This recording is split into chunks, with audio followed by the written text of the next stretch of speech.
Huh? No, we can talk. Yes. Or we can start. No, one of the most important or useless things in these so-called conferences and seminars, which are in real time and face-to-face, is the networking part, which cannot happen over here without everybody else listening unless you are typing in the chat box, right? Personal chat is possible. That's all Personal that's chat. good in a way. So I've started recording as well. Yeah, sure. People are still connecting to the audio. No, there are lots of people still coming. Yes, so we'll wait. I can see quite a number of people I want to talk to, but not in public. Not really.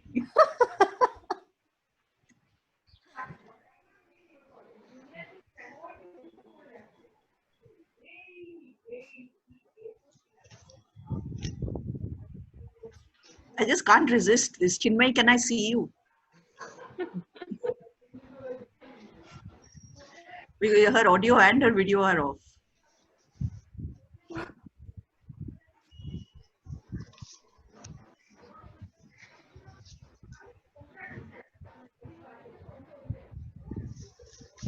Okay, I know what. I'm going to send people chat messages.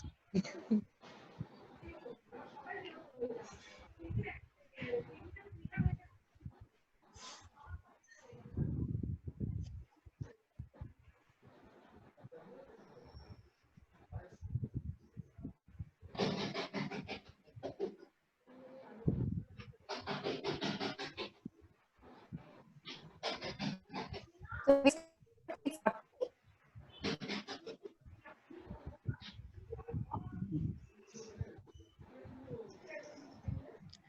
Srishta has done the right thing as usual. Now guess what she did?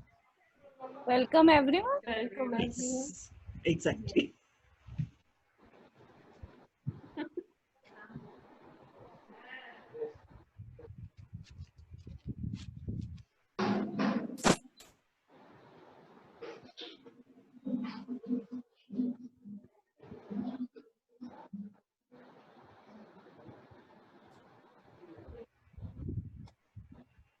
Okay, Shamabrata is telling that he cannot hear the conversation. Okay. There's there nothing is- to hear at the moment. But can you hear? Audio. How can you hear? hear now?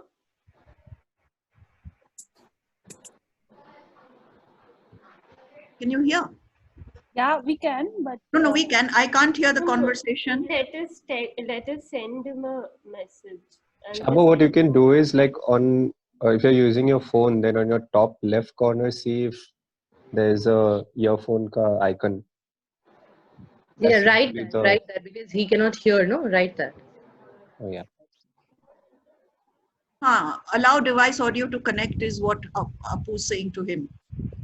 Now, can he hear any of these is what we want to know. He is still connecting to audio. Like that's what Okay, is okay, showing. you can see that. Yeah, right, right.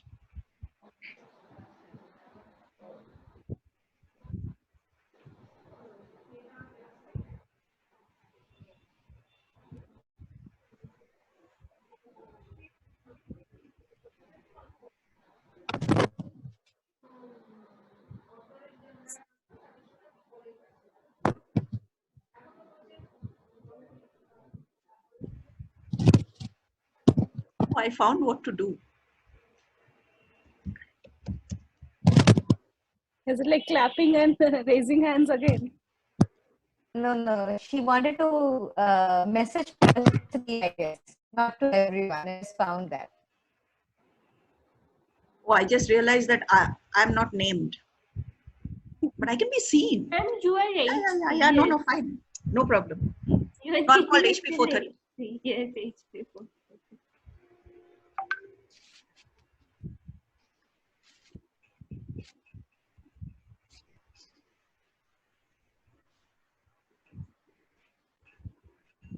How many people? Okay, 30. Another 30 people we are expecting. Maybe It is, these it is people can 6:35, talk so and speak about themselves. we can wait for another 5 minutes. How many? Right? Yeah. 6:40.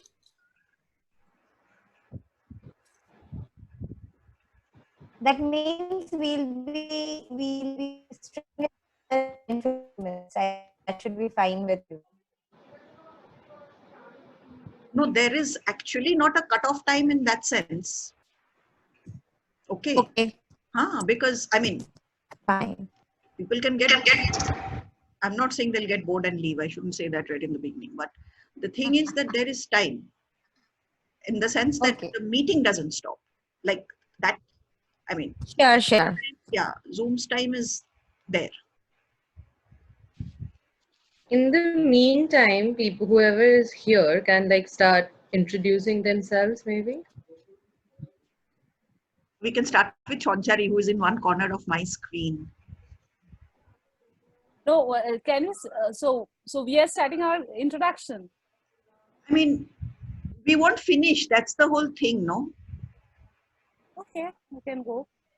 So as I don't want to repeat my name, ma'am has already said. So my journey actually started from Kolkata, then to Rajasthan, and now I'm in the southern part of the country.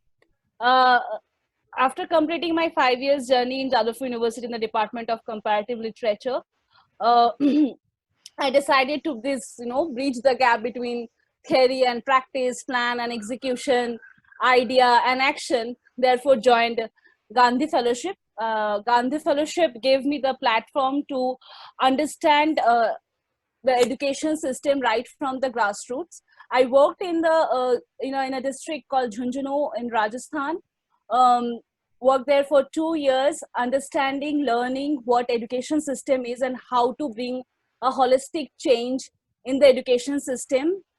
Side by side, understanding myself and working on my leadership skills.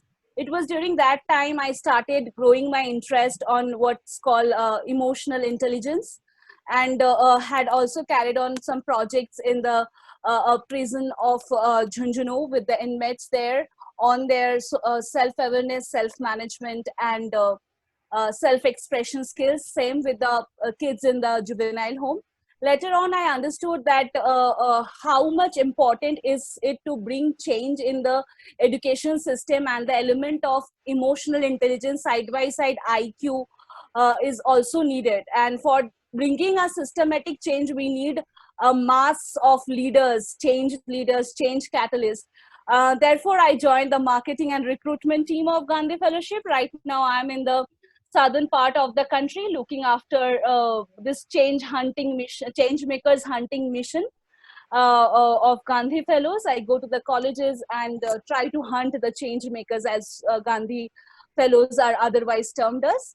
With addition to this, I'm also working in a startup that was though founded by one of my friends. Now I think myself a very an integral part of it. So it's called AAE, the long dream of bringing emotional intelligence into the mainstream education through different types of activity based learning is gradually getting nourished in this. I am learning to to bring holistic change in the education system through need based, value based and skill based learning. So that's how it looks like. And right now I'm here to learn from all of you, to grow with all of you, and yes, spreading our definition of self and others beyond the four walls. Thank you. Welcome everyone.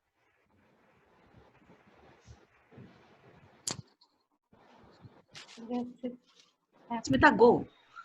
Yes. Achha, my name is not ma'am, huh? My name is Ipshita, and then Smita. So,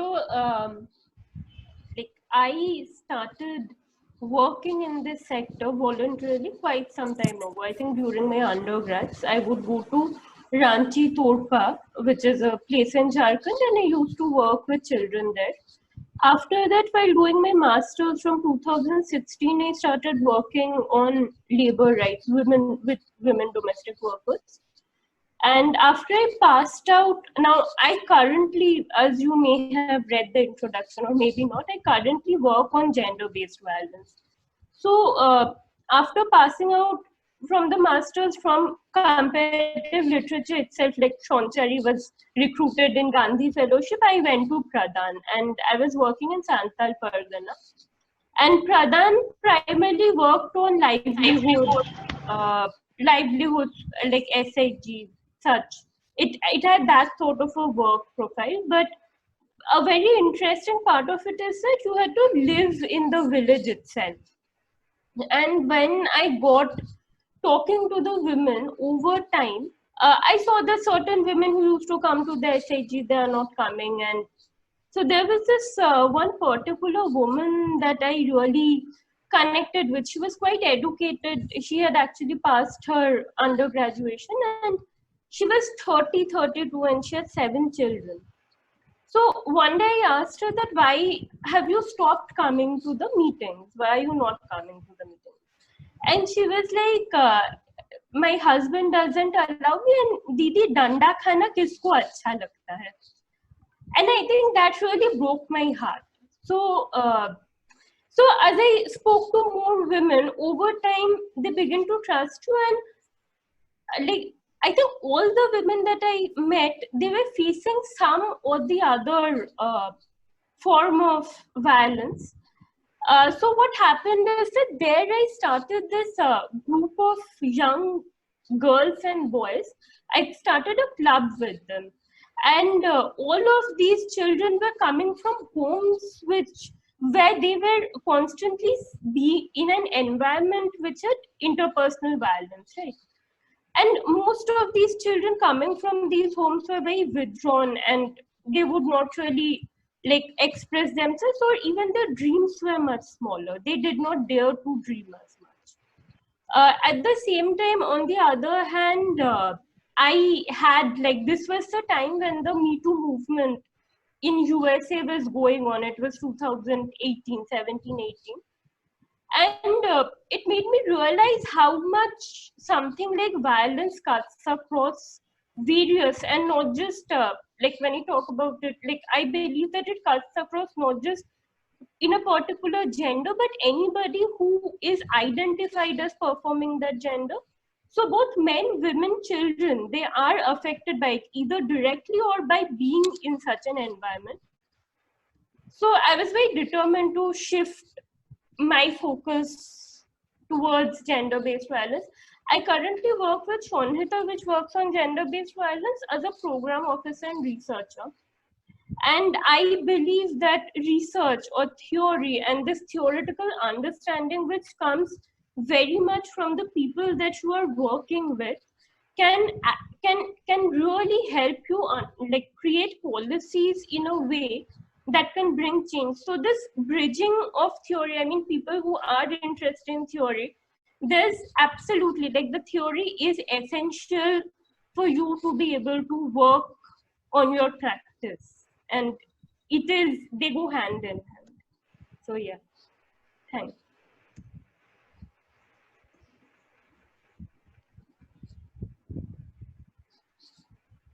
Yeah, Yeah. Koilia. Okay. Huh. Hi, everybody. Hello. And so my introduction will be very brief. I graduated from Comparative Literature Department, Jadavpur University in 2013, and I was absolutely clueless about what to do with my life, with career, with everything. So I started working in a school, and when I started working in a school as a teacher, I understood how difficult I have made my teachers' lives throughout my life. So this is something which I realized, like, I, I you can learn theories as much as possible. You can learn about communication styles, classroom management, learning styles, and everything. But as long as you are not in a classroom, you don't know how to handle kids and you don't know how to talk to them. But still, I was teaching in an international school that had their own privileges. Every student had a tab, every student had their own laptops. We had all sorts of gadgets and access to materials. So from there, I like after 2 or 3 years, I started my fellowship in Ashoka University last year, where as a part of my project, I started working in a government school in Haryana, the Savarpur Middle School. So there we were very confident. Our team, when we started working there, when the first day when we were going to visit the school, we were very excited, and I was very, I don't know, I had this idea that, oh, now I know how to manage a class, so I'm experienced. this should not be a problem. And I enter the school and I'm again completely clueless. And a middle school in a government, like in a village, a government middle school in a village is so different from what I had seen an international school. And again, there's this realization that you can never know it all. And even if you think that you have made your theory, you have brought your theory into practice, there's much more to it. And you can't really generalize that, okay, this is how you should talk to students, or this is how you should talk to youth. And there's no generalization. There are a lot of context that you have to like know. So this is what I bring to the table today. How to go about how to go about talking to kids or talking to people in general. Thank you. And oh, my name is Koelia and not Asar, like you see. I can change that in the participants list just so your name is there. Oh yes, please, thank you. I couldn't do it.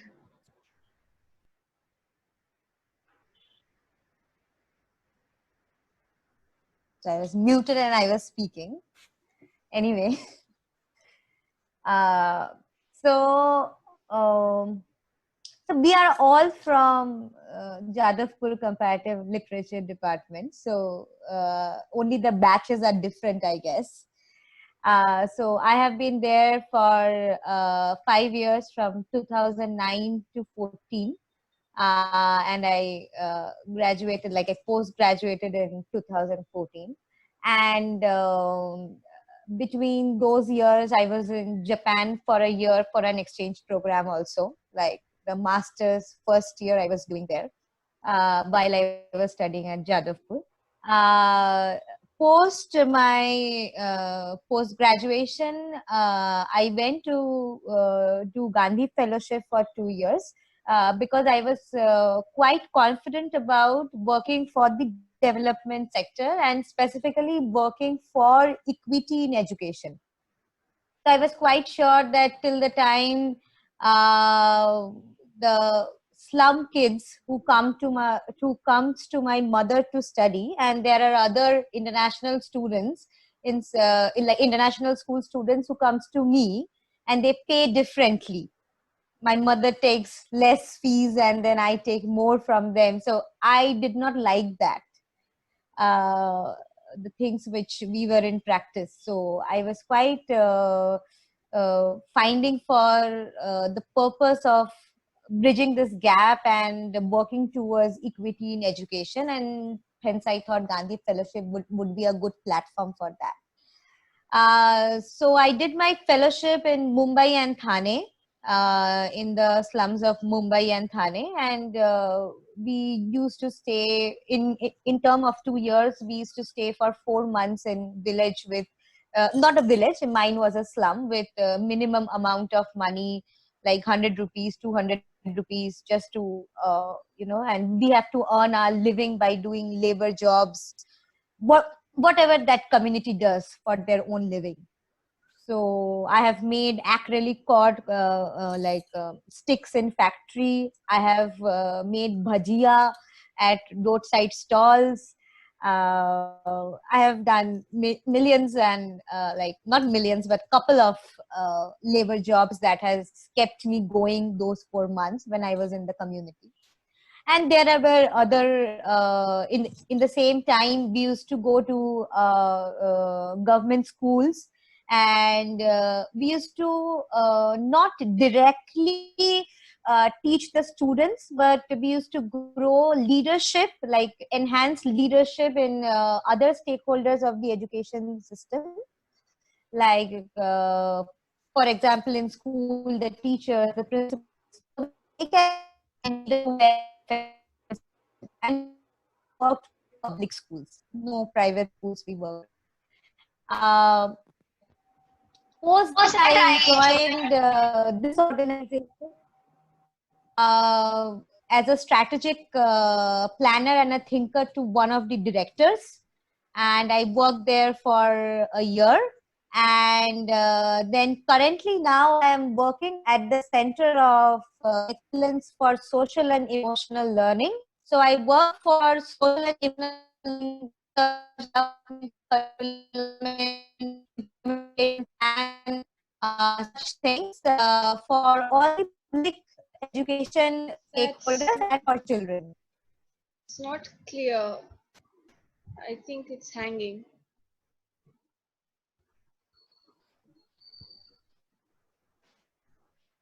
I think Sheshadi is she Perhaps there? we should put off our, Has it? I mean, Is just it hanging? have one screen here.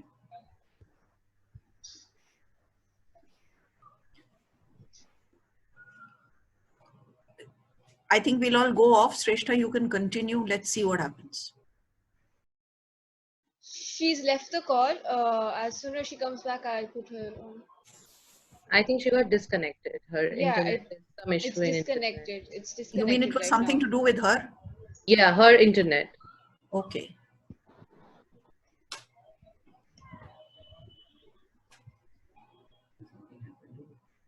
Yeah, something is happening.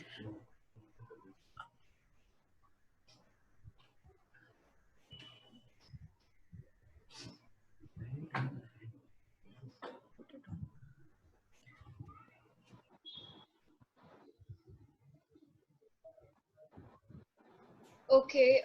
Yeah, She's coming I back. just admitted her in. Yeah. Okay.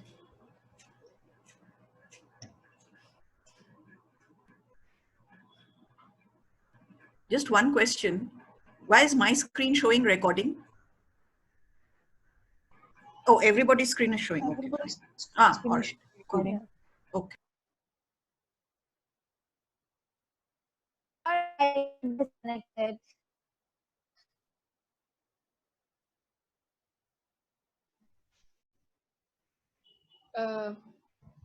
We her screen's stuck, right? Or is it just at my end? Shishadi, try stopping your video and just put the mic on. Maybe that'll help with the internet. It's back, I guess. Is it It's not stuck now. is it good now? Like better? Yeah, we can hear you, but your screen is like stuck. Yeah. So I put my video off now. Yeah, we can hear you now. Okay, that's fine. I think. Yeah. Yeah, so where was I? Okay, anyway, then so I'm working with this Center of for Social and Emotional Learning at Piramal Foundation for Education Leadership, and yes, that is what I'm doing right now. I'm doing a couple of other things also, like I'm level 1 Reiki practitioner. I am practicing Zentangles these days and such stuff. So yes, that's what from my end.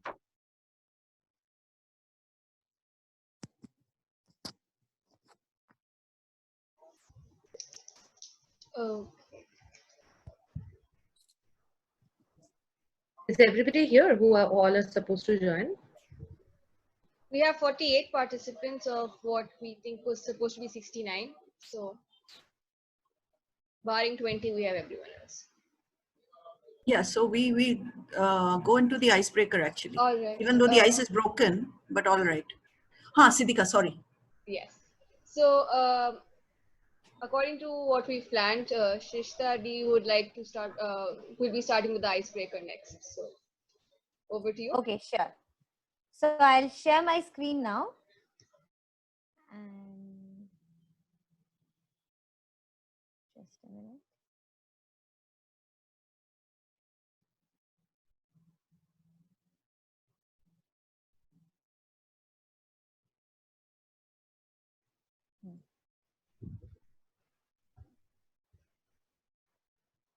Is my screen visible? Yes, it is.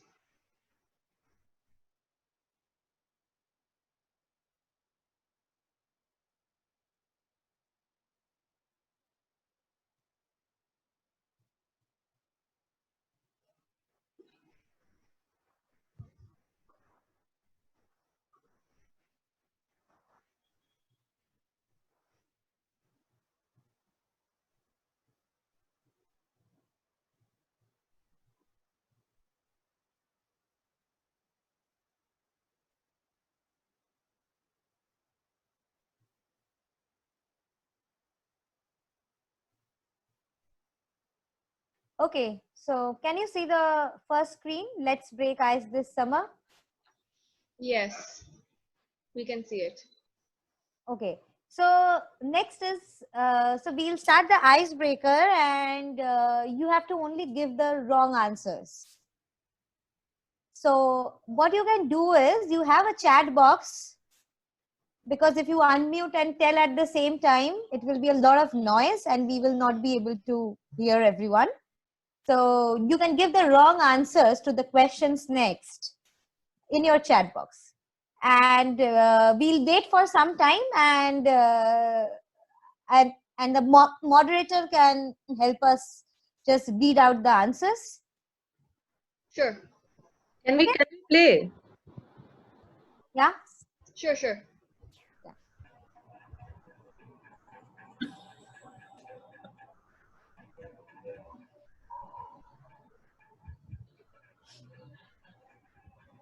Hey, sorry.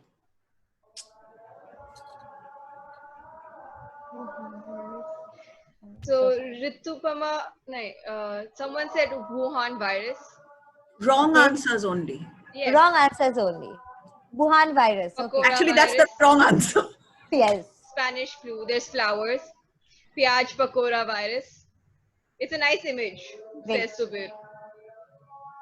Great. Samosa. Nice. Okay, so we move next. We don't have much time. Yeah, carry There's a on. tentacled alien. Okay.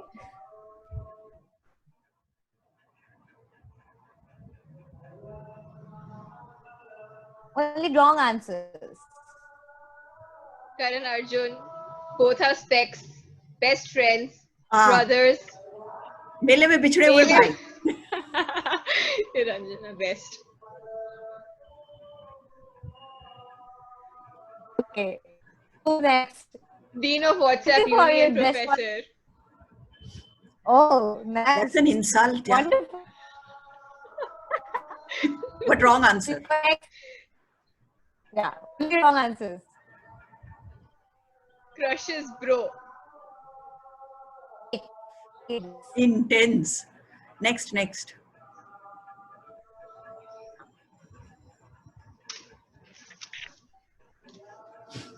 Are we stuck with these guys or what? No. Next one.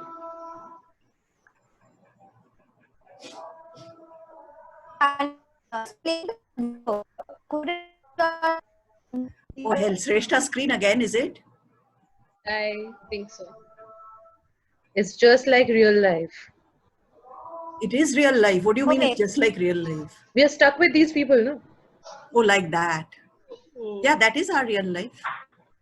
I have moved to the next screen, but it's okay. I'll do the. Does anybody else have this? No. Ma'am, okay.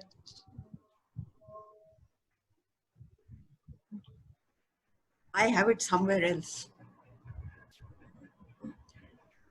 Are we still with those guys? No, the screen's gone off, and I think Shrestha D's left again. Okay, no, she's here.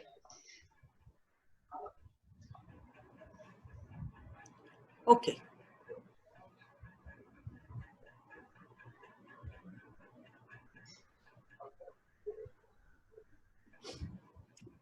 Yeah, I have an answer. Okay, I found how to do it.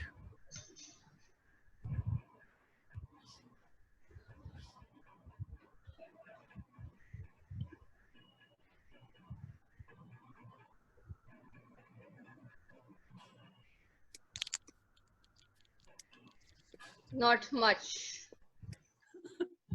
Parampara, Pratishta, Anusahan. Assassin. Yes, Okay, that's I'm the sorry. dialogue of Mohabbat. Okay. Yes. Politely decline. बीवी ने हैकत इतना घटिया किया है कि मुझे गंजा होना पड़ा तो मैं कैसे मान लूं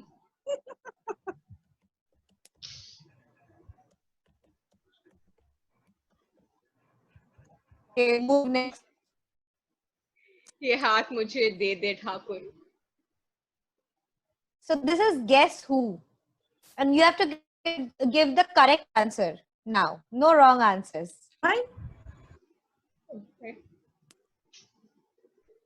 That's the game. At the those moment, are there's nobody. questions. Ah, Can you see the screen now? yes, Ah. yes, Yes, yes, yes. You have to give only the right answer. Thakur. Ah, that's the right answer.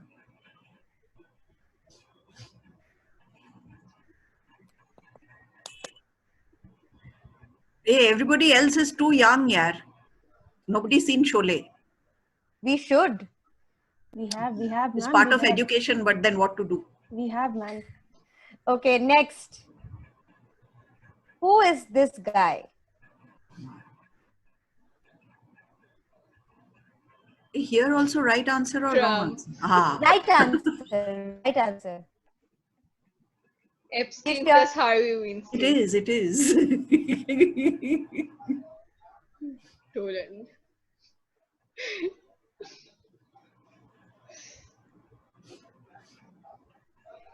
Oh, we don't want an H1B visa. At least I don't. Okay, next. Who is this guy? Screen hasn't changed. Ah, okay.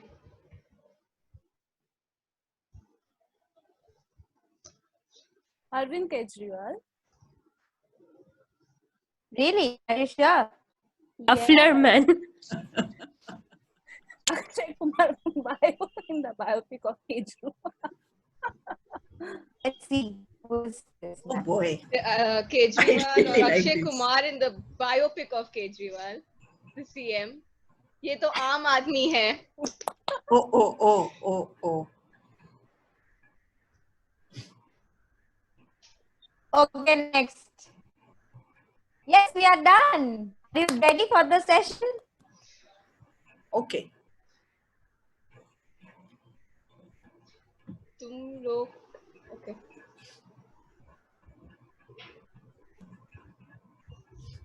All right. So I'm taking that as a cue. Yeah. We have Sonchari coming next with what do we mean by service? So, yeah. That was amazing. I think that has broke the ice, melt the ice. I think everything is done. On that note, I think the thing which after this icebreaker, which all of us are getting, is the feeling of joy, happiness, and the connection, more of connecting to each other. Exactly on that note, I'll start a video. Perhaps all of us will find a purpose in that video. Perhaps we'll find a purpose to serve the society, which is unique in all of our mind, our own cause, our own definition. So here it goes. Well, we're not going. It will take time.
So,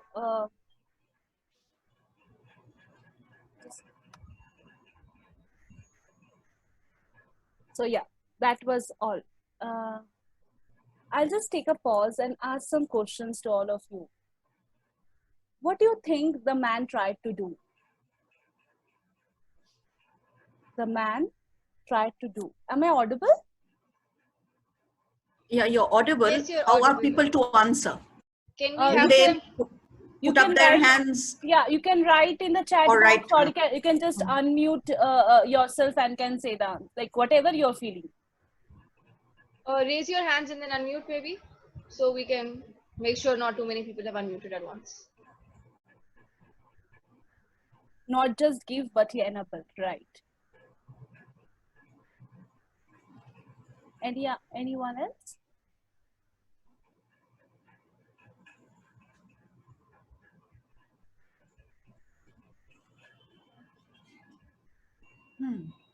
Yeah. Anyone else want to write something or have written? Sustainable source of income, maybe, right? So every one of us has our own way to extend our services, to give our services to people, but he did not ask thoughts better than, though that's better than giving. Okay, no selfie, I mean. Okay. So every one of us has our own purpose, own meaning of helping others, or assisting others, and that's what our own definition of service is. I would say there is nothing called this is called service, though the definition, if you Google, it will say working and helping for someone is called service, but there is no the meaning of service. The man who supported this man sitting at the roads is also a service. The woman, that's my personal experience, whom I saw in Rajasthan preparing midday meal. The village woman, daily 200 chapatis a day for 1,200 rupees per month, is also a service. The man fighting at the borders is also a service. So we just can't compartmentalize that this is service and this is not. All of us have our own way to define service, to help others, and to extend our boundary, to make a chain of feeling of community. So with that, I would say, when I repeatedly say that we have different definitions, but one thing remains same, is the urge of creating a purpose through service. And that purpose, many of us sometimes define it, sometimes it remains undefined. Mainly, whatever we do in life, whatever service we give to others, or for to ourselves also, stands on 4 pillars. That is meaning, learning, joy, and pride. Today, I was going through all of your Google forms which you all filled up. Exactly, there were 2 columns where it was written why you want to join this initiative, and what is the learning of which you are going to get from this. So there you have written a lot of things, and from there what we got, you all tried to create a meaning out of this, a meaning which will help you to grow in your life, to understand your purpose in your life, and create meaning in others' life. And then it was a learning might be in terms of skills, might be in terms of values, in terms of other things too. Also, there was other approaches. When you start knowing your own purpose and approaches towards your services and try to implement on the ground, you get a feeling of satisfaction, a feeling which gives you or motivates you to work more. And that is the joy of doing the thing, joy of creating impact in your life, in others' life. And at last comes the pride. When you start seeing that you are doing this, you are impacting a lot of lives, you are not, even if a single life too, then you feel proud about yourself, proud of the skills which you have. Here, proud doesn't mean with addition to that ego, you're humble, you have to remain humble, but the proud that you can do it will motivate to realize your own potential and make you go. So anything you do in life will have a meaning, learning, joy and purpose, joy and pride. And once you define what's actually is for that particular job, you are bound to get success in that job itself, and at the most the satisfaction from that. I would just show you one thing here, the way you all filled the form. I have taken 2 responses. These responses are absolutely random. Every responses out there are special for us and for all of you sitting there. But when it was asked that what why you want to join, these are the two responses which I selected. While one you can see they said that it might, if I'm given an opportunity, I may be able to do something useful to the society and the country and understand more about the problems they're facing. And also when I do this, I learn all these skills and create a meaning in my life and others' life, and that will in turn, when it will get actualized on the ground, will give us joy.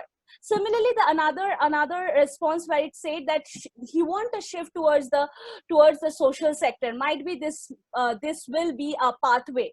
Therefore, wherever we are writing and whatever initiative we are taking, if we just take a pause and understand why we are doing this and what is the thing which we are going to get in return, of course, with along with money, if monetary return is also necessary in that particular scenario, we will be able to stick on to our job. And trust me, there are very less chances of feeling uprooted or derailed from what you are doing. Now, okay, to stop sharing. Once I am done with all this meaning, learning, joy, and pride, and believe me, I'm also learning this. So I'm also learning to define this by gaining ground experiences, by meeting different people and understanding my own likes and dislikes. So in this journey of experimentation with the self and the society, let us now go to a land. Let us now travel to a place. It's a small village in Rajasthan. It's called Raghunathpura. I'll now show how my meaning, learning, joy, and pride also met with different, the definitions, it got changed somewhere. Also, it refined slowly with these experiences. So now we are in the village called Raghunathpura. That's a beautiful village. All over there are peacocks and the sand dunes, which changes colors according to the color of the sky. And I went there to work with a government school and thought it's necessary to meet the sarpanch there in order to know what's the actual scenario out there. I went inside. Sarpanch sitting there. I was quite astonished to see the name was written, though of a woman, but a man was sitting. Yes. So over there, I gradually understood that if a woman is, though she is selected as the sarpanch, but she cannot sit there because there are several men coming and going out, and no woman is allowed there to speak out in front of someone who is elder than her husband's age. Imagine the same thing when you go to a school again. A 59-year-old principal sitting at the chair said me, थे अट्ठे क्यों आए हो छोरी? अट्ठे सारे SC ST के बच्चे हैं, कुछ पढ़ नहीं सकते, बाप झाड़ूदार है, ये भी झाड़ूदार बनने वाले हैं. All your theories which you read in the classroom and you just said argued and gave a revolution cry in long rallies, there was a long question mark. How to change this? Does theory actually change? Does making them understand the patriarchal system, they are all the prey of patriarchy, will actually bring change? There I understood I have to go slowly. The change does not come in a single day or in an overnight. In order to bring the change, we have to use the theory, but in a very slow manner, rather to use theory to respond to a particular situation rather than reacting to it. In order to change that part, we have to understand why this culture has taken its birth. But at the same time, I have also made made in many instances during my fellowship where actually theory gave me prompt answer to direct me how to react and respond to that situation. So this is a very funny incident. Not all that at the grassroots are like full of full of pain and full of tears. So this happened. I was taking a parent workshop. I was taking a parent workshop on how to use different household chores to, connect it with different parenting activities. So I invited the full village. When I invited the full village and went to every huts and said that please come and join my event on 7th of January, they said, okay, I'll attend. I went there. On 7th of January, the event was about to start from 10 o'clock in the morning. It was 10, no one arrived. There were little kids with me, but no parents arrived. It was 11, then also no one arrived. Slowly, my mentor in Gandhi Fellowship, he arrived. It was about to be reported in media. They arrived, but parents were not there. Suddenly, it was 12:30 and the kids said me, we know how to call our parents. I said, how? And exactly what they did, they bought this big sound boxes and started playing. I don't know from where they managed to get it and started playing. There's a singer out there called Sapna Chaudhary. The song called Teri Aankhon Ka Ye Kajal. They started literally playing that, and you won't believe, within a span of 15 minutes, I got almost 100 people sitting there. That actually reminded me of Ipshita Tandur's class, when she talked about how to use some relatable, repertoire of signification, something which is already there in the culture, to create a common structure of feeling, and so that it can produce, relatable, one can relate to them. So when in Ramayana, in the different receptions, after Valmiki, they wrote lotus-eyed Ram. This epithet was used in several receptions because that produces that same structure of feeling, which one connects with Rama. So there I understood how comparative literature actually helps me to work at the ground. I understood that there I need to know the culture well. I have to speak in their words to reach which is already there in their horizon of expectation. And gradually I pick that up, and thanks to comparative literature, my next campaign was in library promotion, because in that village, libraries were all closed. No kids used to study and go to the library because they never knew how what library is all about. And I started first, making them understand different utilities of library, what are the books one should read, what are the benefits of the books. Then suddenly I came across this idea again, that we have to speak in their language. Therefore, I wrote, I just composed a parody, which overnight became the word of the mouth of every single kid. It sounded like this. Arara mara library. पधारो रे अठे किताबें है घनी सारी अठे आयो किताब पारो रे. So that actually hit their horizon of expectations and produce that structure of feeling, and that became hit overnight. And trust me, that's the time when comparative literature helped me to motivate the kids and come back to the libraries, open their world of books and travel to their world of imagination. So that's how when we go to the field, sometimes theory helps to understand, but again I would say with theory we should not react at instant. we have to respond by understanding the need there, and sometimes with theory, by understanding that, with twist and bits, we have to make it adaptable according to that condition and culture, and go ahead. Trust me, theory and practice both are interdependent. We cannot just say that we cannot, without theory we can practice, or without practice we can actually it's interdependent. So we have to just understand the situation and work accordingly towards making an impact. So that's how my service to meaning, learning, joy and pride, and theory and practice, theory to practice goes. I'm still learning. Hope we all will learn together in this classroom in our next year. Yes. Thank you. Thank you so much. That was a very great description of how important it is to bring into practice everything we do in theory in our classrooms. Now, if anyone has any questions about work opportunities, unmute your mic, raise your hand, or maybe put it in the chat box and I'll read them out loudly.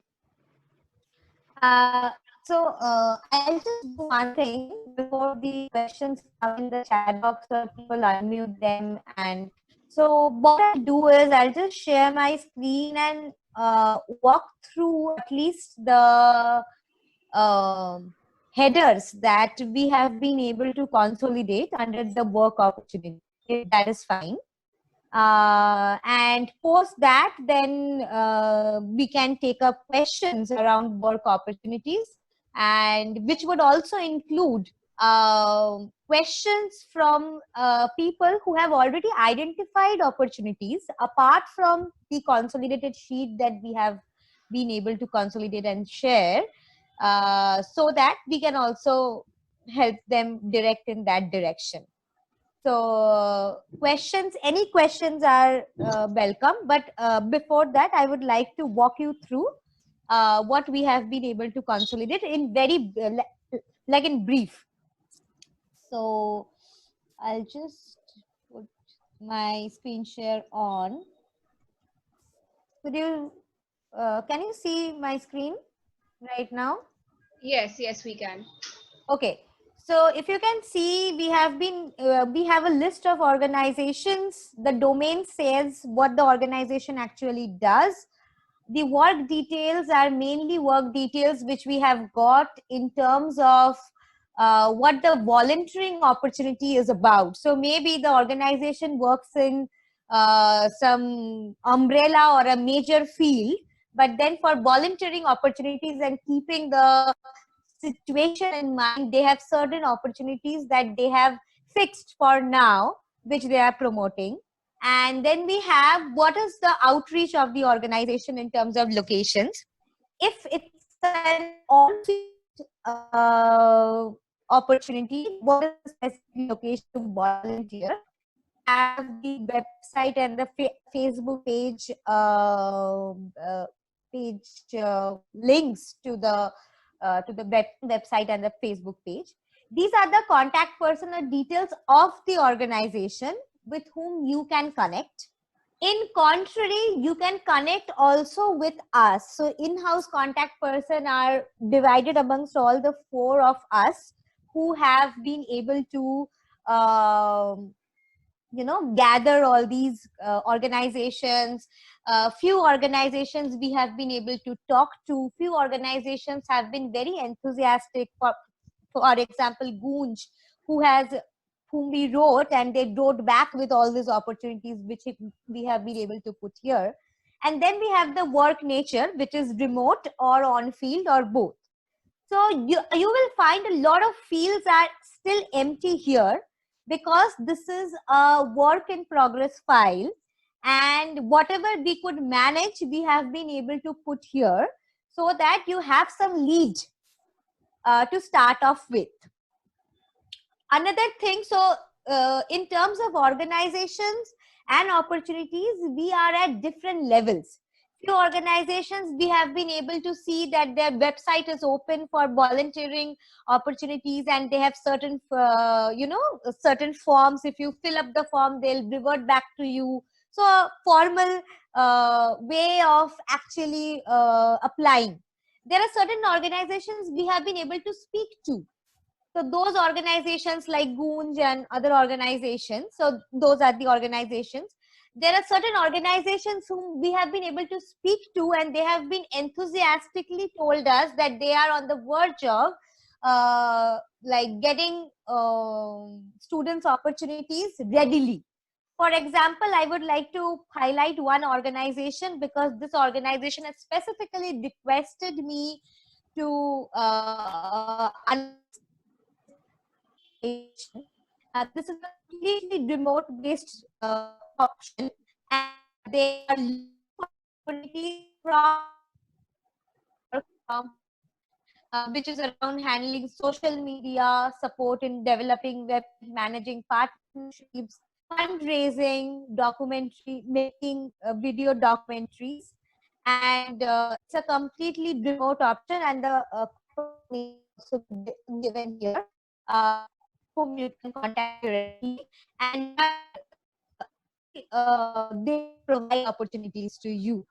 So now I stop my screen sharing. This is what I brief, and now we are open for questions, so that we can, if you have any kind of clarifications that you need, we can address that.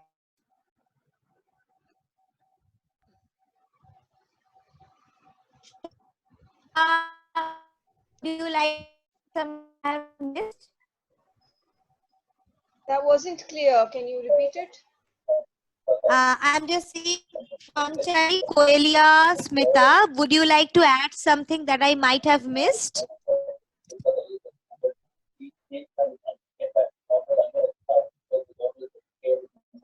No, not really, but it's just that these are, like Shashadi said, this is not an exhaustive list, and we'll also encourage you to go beyond this list and look around your area, your locality, and identify, or at least try to find out what is going on there, and like engage, interact with the locality more, so that you can find out opportunities and come to us and ask us that how to go about that opportunity.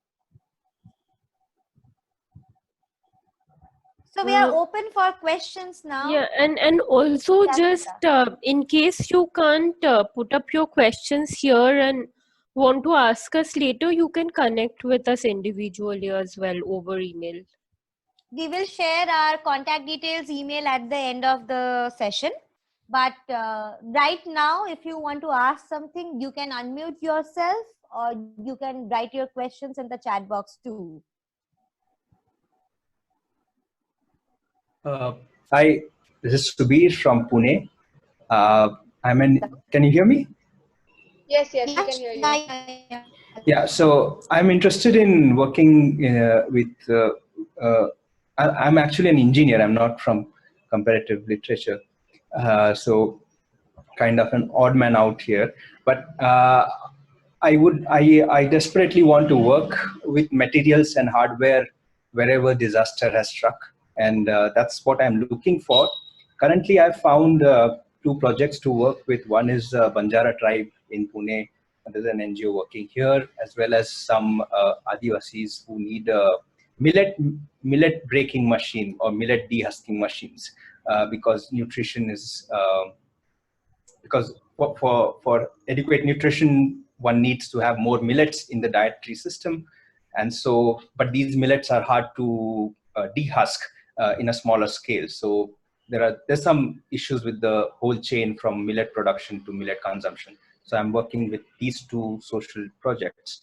But what I'm looking for is right now in the West Bengal and Odisha, there have been these natural disasters. Hopefully not more will be coming in the way.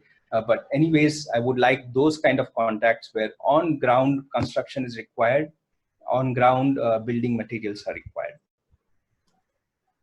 Thanks.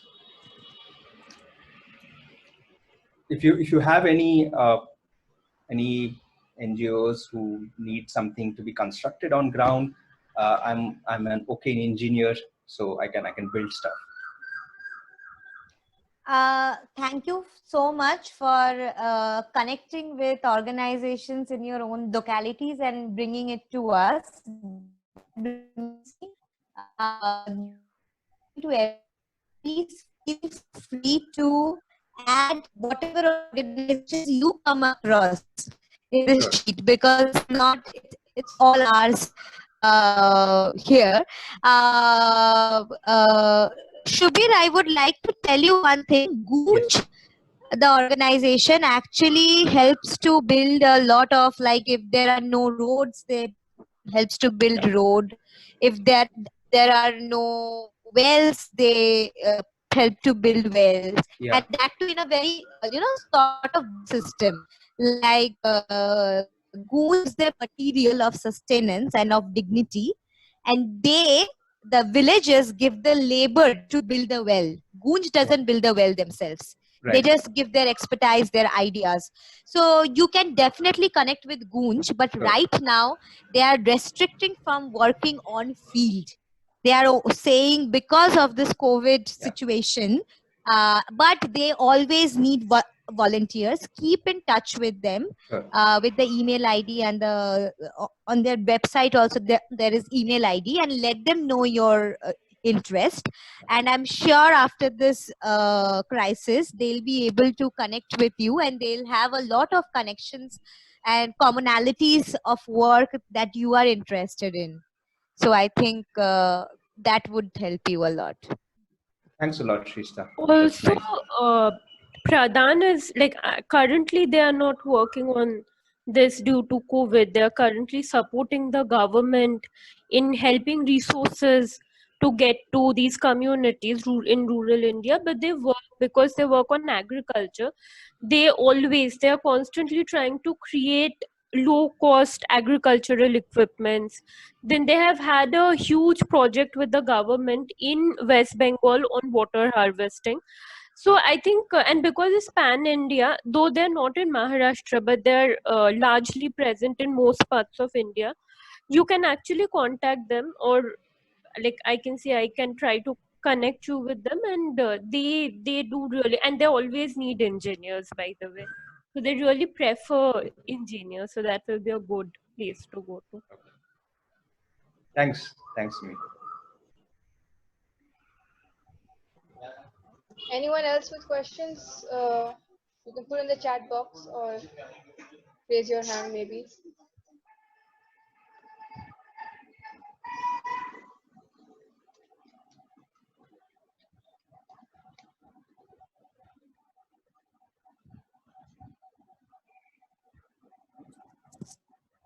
You can go through the list once, and if you feel like asking about any of the organizations out there. That screen isn't visible anymore, so where can they access? Yeah. Yeah, I'll just share this. So that's okay, but the list has been shared already. Yeah, right? that's also true.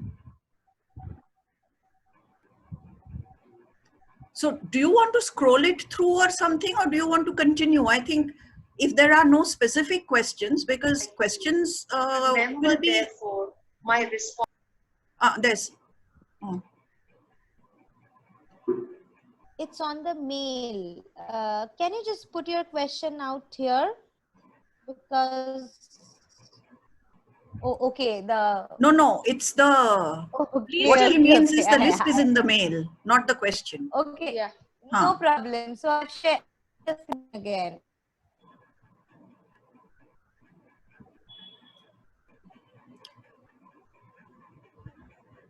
Mostly after analyzing your Google responses, we have tried to find out different organizations which are working remotely also, in person also, and different like education, labor rights, whatever you said, we tried to do that. Yeah, I think you should say something about Surakshit, Dada, Dadi, etc. because as you said, they need a huge number of volunteers. Yes. And that can be done. Yes. Yeah, so Shrishta. Sure. Shanchari, please, Oh, could you acha, just sorry, speak sorry, about Shanchari. Surakshit Dadadani? Yes, definitely. So, Surakshit Dada Dadi Nana Nani Abhiyan was started last month by Niti Aayog and Planning Commission of India and our organization Piramal Foundation. So, this aims to support all the elderly people of the country. Mostly, they are from the developing districts. We call them aspirational districts because they are mostly vulnerable and prone to COVID-19 attack. So, how this volunteer opportunity looks like, I'll just say in a brief. Once you register yourself as a volunteer, so you have to go through a certain training. There will be a training on a different COVID-19 knowledge, and you'll undergo through a small test. You have to appear at test. After that, they will give you a training on how to communicate to the dada and dada dadi nana nani out there. Once that is over, if on a day-to-day basis, you will receive some 20 to 30 numbers of phone list of phone numbers of these elderly people living mostly in Bihar, Assam, Orissa, Madhya Pradesh, Rajasthan, and you need to make a call. And just the way you take care of your grandparents, you need to ask them whether they're doing good emotionally, whether they need any type of other supports in ration or medicinal services. Also, are they aware about COVID-19 precautionary measures like washing hands, to using a mask, sanitizers? After taking those information, you have to feed that in a Google sheet, and that Google sheet on a day-to-day basis will go to our operation team, right, like the fellows who are working in the ground, and they will forward that sheet to the local government, that is the gram panchayat, maybe the zilla panchayat, maybe zilla parishad might be. So on the basis of your data, they will read and try to reach to the person who is in need with the available facilities or the other supports as the need might be.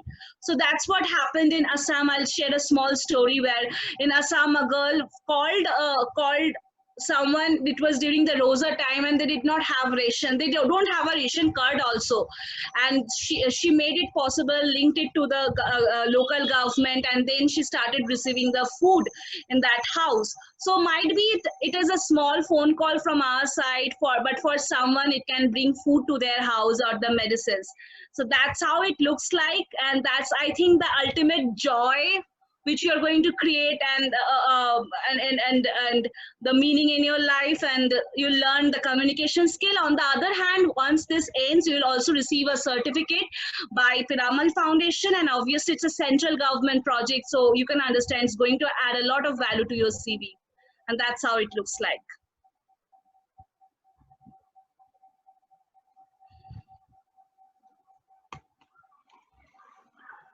Is there any question you want to know more? Yeah, I have a question. Can I ask? Am I audible? Please, yeah. Yeah, my name is Shamabruta Roy. I had a question regarding the timing of the phone call. So you said that volunteers will be receiving phone calls, right? Yes. So what are the timing? Are there any specific timing that we need to allot ourselves, that from this hour to this hour will remain available or something like that? Yeah. Thank you for the question. So basically, in a day, you have to commit 2 to 3 hours, or might be 1 to 2 hours. That is flexible because many of us are working, many of us are students.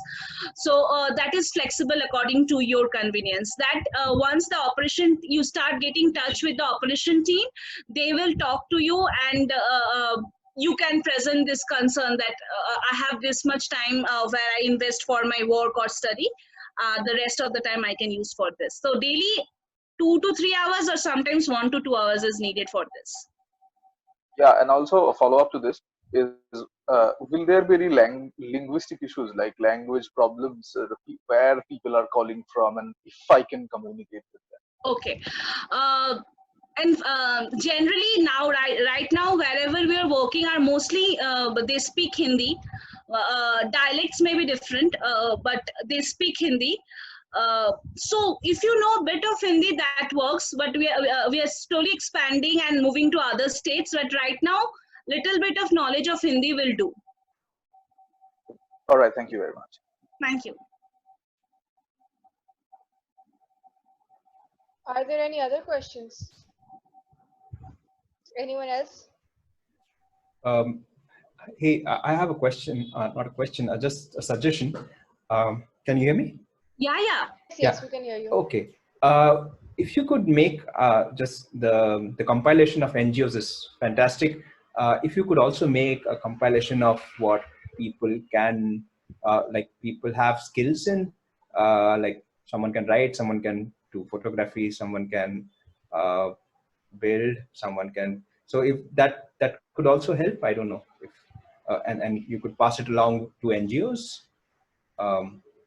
Like people who want to volunteer with certain skills, because all these NGOs will have different ways to interact with so many amounts, so many volunteers. But if you can make a database of volunteers willing to participate in certain roles, will that help? I'm just asking. Actually, there is a column in the list where we mentioned what type of roles they are expecting from the volunteers. Okay. Okay, so if you go through, it's a long list. Their specifications are given. Suppose there are people who need content writers. There are people who need to develop curriculums. Okay. So once the interested participants goes through that, they will understand. They will understand for themselves. Is that? Yeah. That explains. Thanks. Thank you. Also, there might be organizations where we have not been able to figure out what kind of opportunities are there, but there are contact details. So the volunteers willing to, like, if they're interested in the domain of that organization, like I really want to know about the organization and what kind of opportunities they have, can write a call to the contact person to know what kind of opportunities they have. Right. Thanks.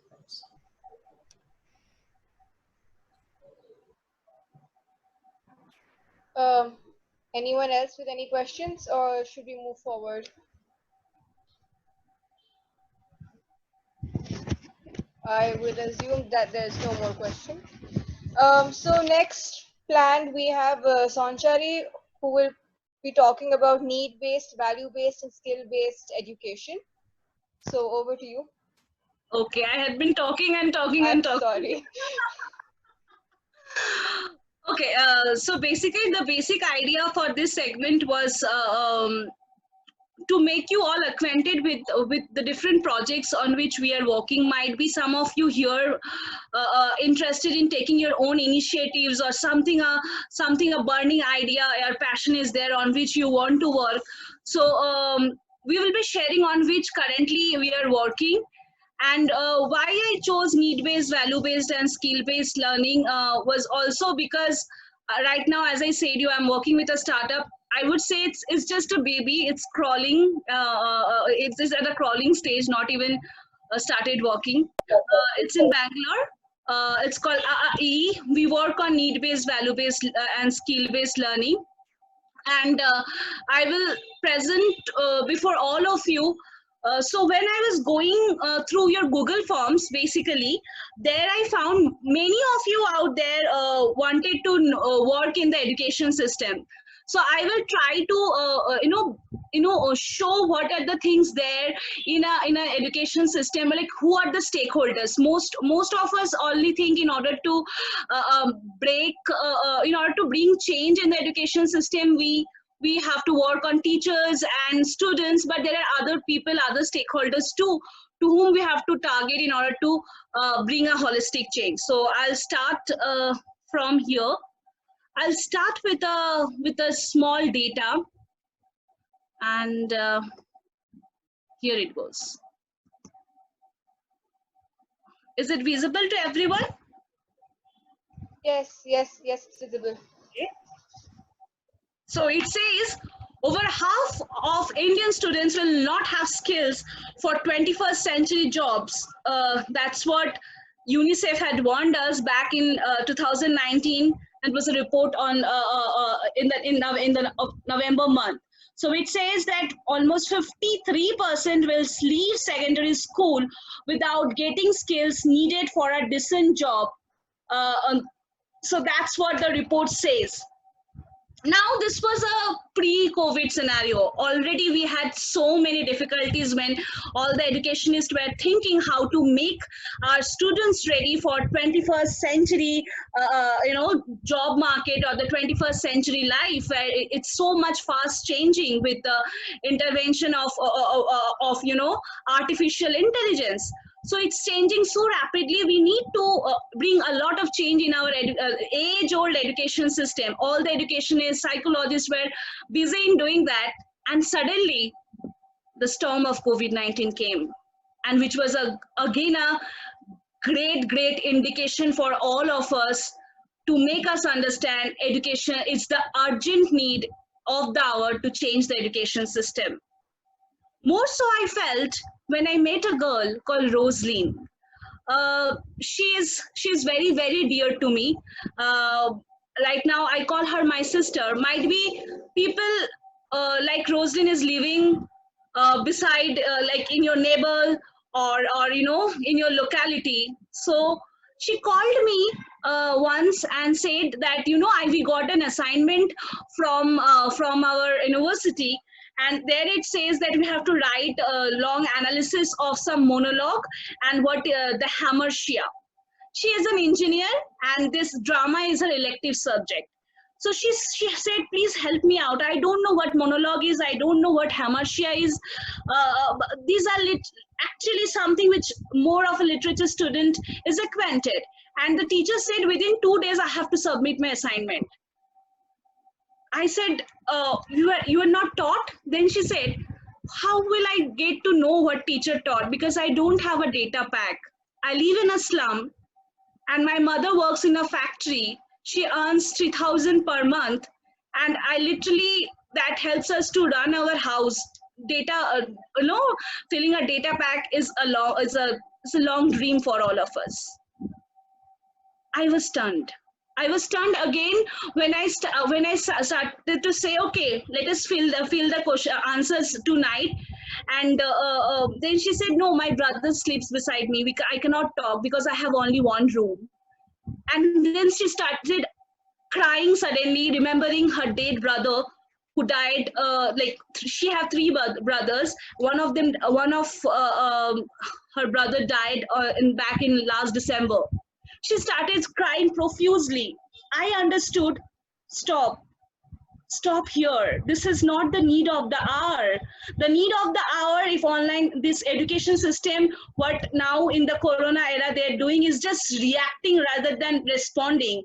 It's just busy in finishing up the syllabus and taking tests without knowing in what condition that particular student is in.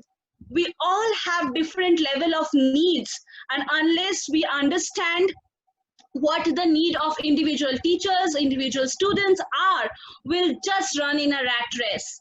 And this is again the urgent need to change what we are doing now, to inculcate in our textual medium the values, the skills to cope with crisis, the skills to understand a situation and take decision, the skills which will help us to say it's okay to fail. It's okay that we are going through a crisis now. We'll fight it and come out of it one day. So that gives me the idea that only working with the student will never do. Whoever is thinking now to work with in the education system to bring holistic change must also think about working with teachers, school staffs, parents, community, politicians, policymakers, and different NGOs. Because as a student grows, it's just like a little seed. It needs water, air, soil, everything to bloom properly. Therefore, we need to change the ecosystem around and need to bring them in a ground where they will all understand the need from the from the bottom, rather than sitting in a closed controlled temperature room and deciding what needs to be done. So after this, I will just share. These are some clips from the current work which our NGO is doing, a research on what is the need of the hour, and on the basis of that, once we understand the need of the hour by talking to the different students, youths, teachers, parents, and the community members, we are trying to build up the skills which are required to meet those needs and the values which will support them.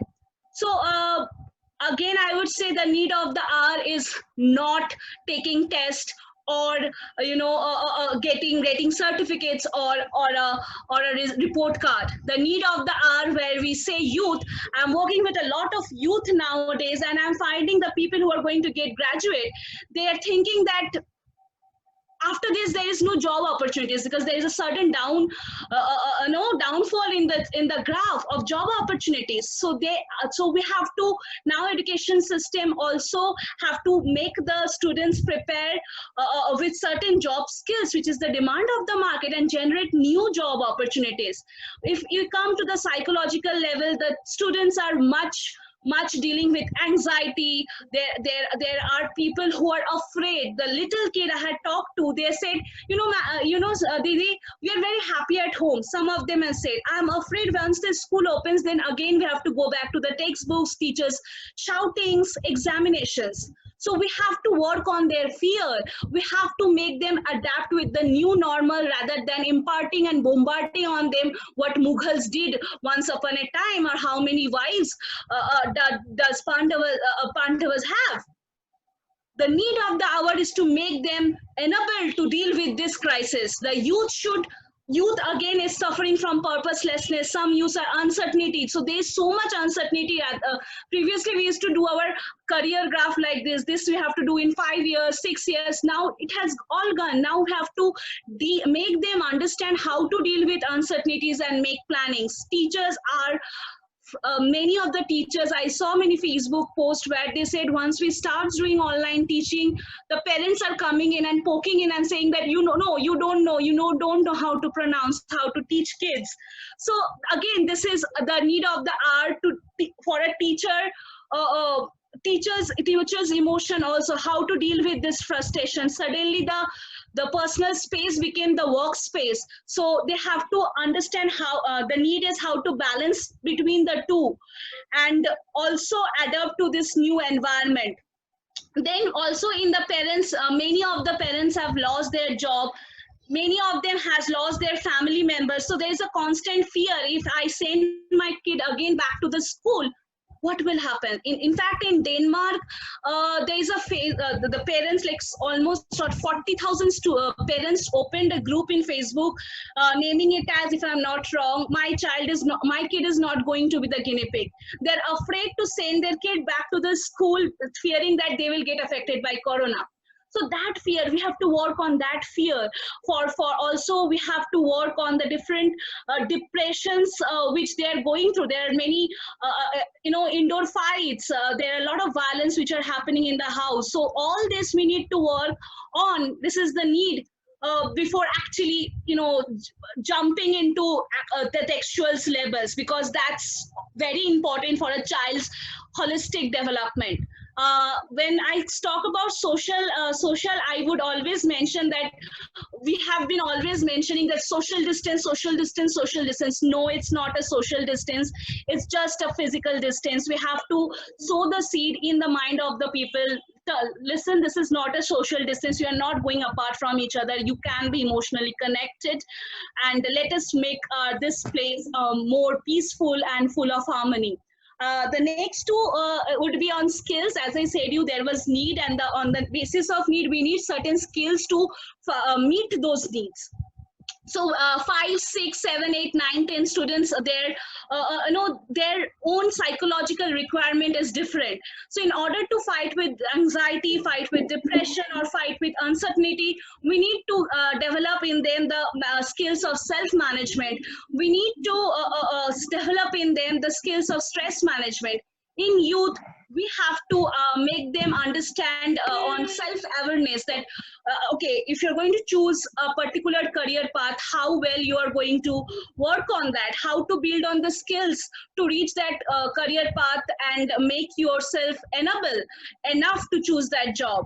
For teachers, a lot of listening skills is going to be in high demand, and we have to work on listening skills. But when the students will come back, they will have like bags full of stories. You know, this happened, that happened. Someone will stop and will not say, because he or she is so afraid and afraid of the different scenario.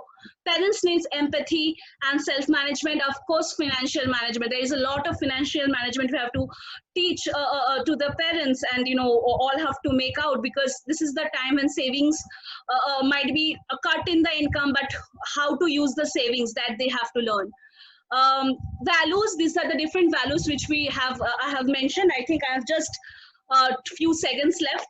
So the first day which when I see my Ipshita ma'am called me, she was telling that we need to generate in everyone the value of optimism, because this is not the end, there lies a future, trust me. So in the school we have to work on how to be happy, fearlessness, optimism, and of course I will not again repeat teachers and parents. I'll jump back to community. I have been constantly hearing one thing. I don't know specifically, I'm hearing some stories from Bengal where the people who are affected by corona had been a victim of hatred. Their full family has been a victim of hatred. So in a community, we need to promote the value of harmony and peace.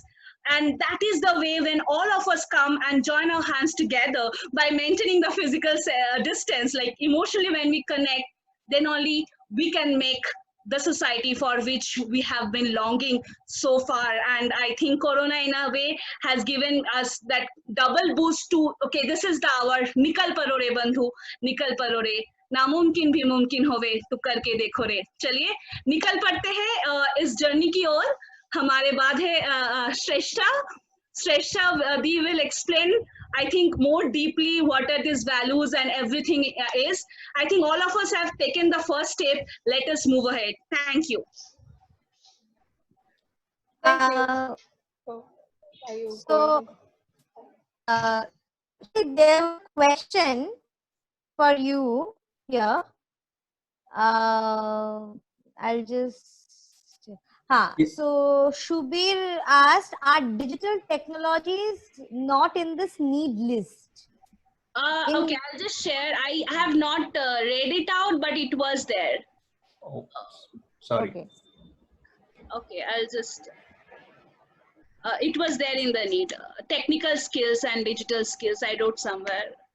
And also, again, I said that this is a work in progress. Yeah, this is basic technical skills I wrote.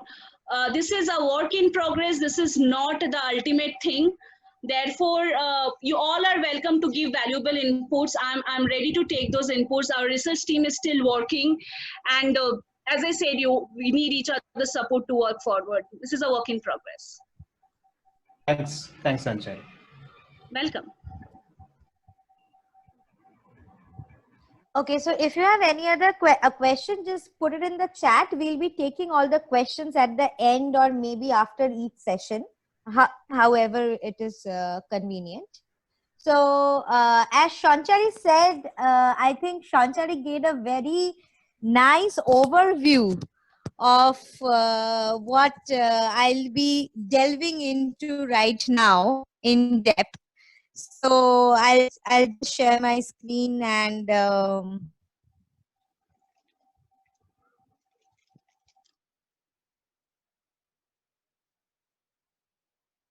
so can you all see my screen?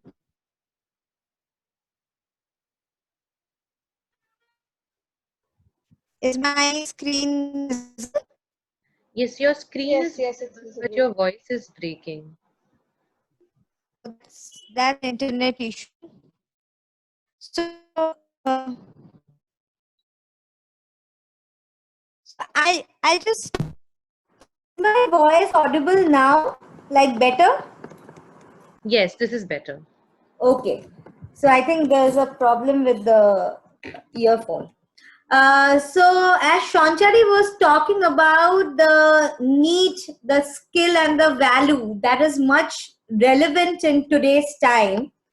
To take it forward, I would talk about what I work around, which is called social, emotional and ethical learning. So I would like to make a point that this was already relevant before COVID, but this has become more relevant after COVID and after the disasters that we are facing right now. So there are various rationales of understanding why we should have social, emotional and ethical learning, or we should facilitate social, emotional and ethical learning with children, with parents, with teachers. As Stranchari very well said, that if we only work with children, it's not enough. We have to work with children, and we have to also work with the context around. So as we know, this is from the book called Triple Focus, that the kids are growing up in a very different world, and it's always changing. And this changes, we can't predict this changes anymore, as we know. So we often call this world a VUCA world, which is volatile, uncertain, complex and ambiguous world.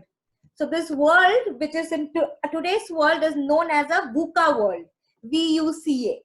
So living in this world is very, very difficult in terms of we have to fight a lot of challenges each and every day. And specifically children with whom we work with, who comes from vulnerable backgrounds, the challenges are more for them.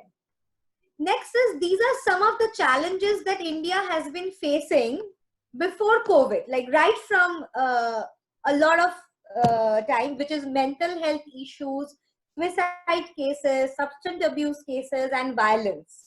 So I'm not reading it out. We can give you a snapshot of this. You can take a snapshot of this, and then we can send you all this. But there has been challenges in terms of multitude, like multitude challenges in mental health, suicide, substance abuse, violence.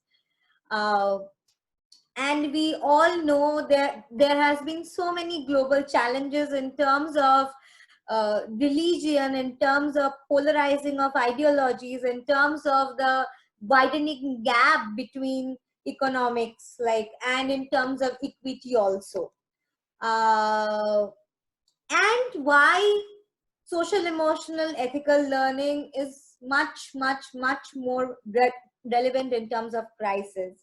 As you know, in terms of COVID, we are facing immense physical, mental, emotional fatigue and stress due to a lot of disruption based on our privileges. So there are disruption in lifestyle, there's scarcity of food, maybe scarcity of shelter. We don't know what we are facing right now at different levels of privileges, or people who are right away underprivileged. And then we all know that there has been huge cyclone called Amphan in Kolkata, and there have been locust attack in the northern part of India and Rajasthan. And this incident has left so many people homeless. So we need different kinds of skills right now to combat and to bounce back to life again. So, and that can happen with specific skills like resilience. So with all these things in mind, we are talking about something which Shanchari talked about when she was talking about bridging the gap between theory and practice, that what do we actually mean by education? So we actually mean by education is nourishing the body, mind and spirit, and that is the true sense of education, which is deep rooted in ancient India. So we believe that these kinds of skills which are sometimes called life skills, sometimes called character skills, we'll see it later, what are the interrelated terms, that can be translated into our students, through different kinds of education. And by education, I don't mean only formal education. It can be any kind of education which nurtures your body, mind, and spirit at the same time. And we are talking about wellness here. So if your education is being able to provide the adequate amount of well-being, be it from any strata of like any background you come from, then that is the actual true essence of education that we believe. So with education, what are we trying to do? With education, we are here trying to do something called holistic development. So Shonchari talked about holistic development in terms of approach, in terms of how actually see a lot of Your voice isn't stakeholders, clear. a lot of It's breaking at the again. same time. It's breaking again. Yes. You know? Not still clear. Can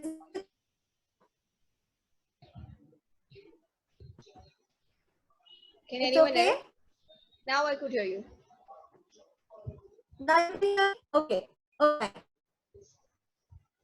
Audible clearly? Am I audible clearly? Yes, yes, now you are. Not continuously, in fits and starts. Carry on. Okay, fine.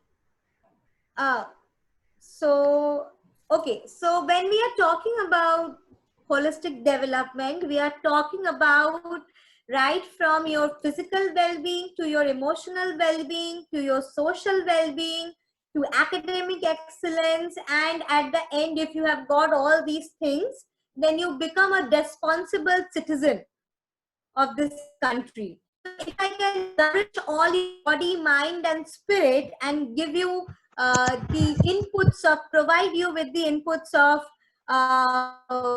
physical, emotional, social, academic, and all kinds of well-being and development approaches, then I am being able to provide approaches holistically.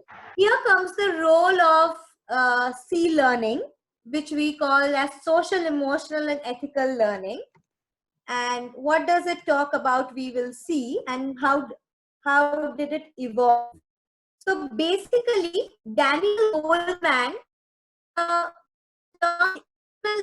in his book in 1995 was working on intelligence from back. He came up with Srishta, sorry to interrupt. You can't be heard, yeah. You just can't be heard, unfortunately.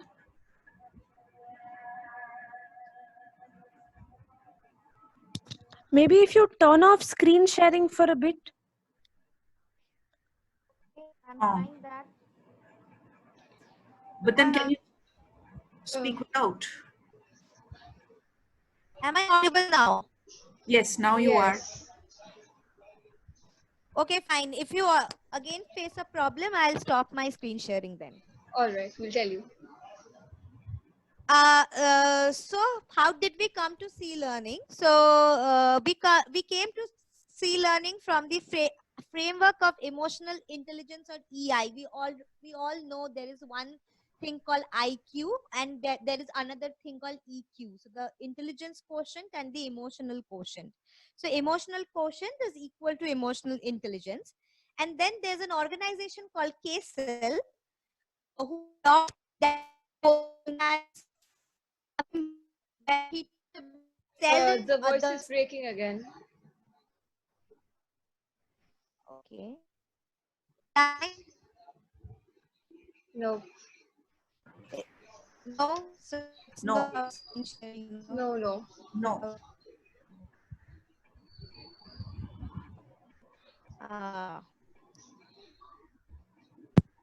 Okay now? Yeah. Can someone else share this from their screen, if that works?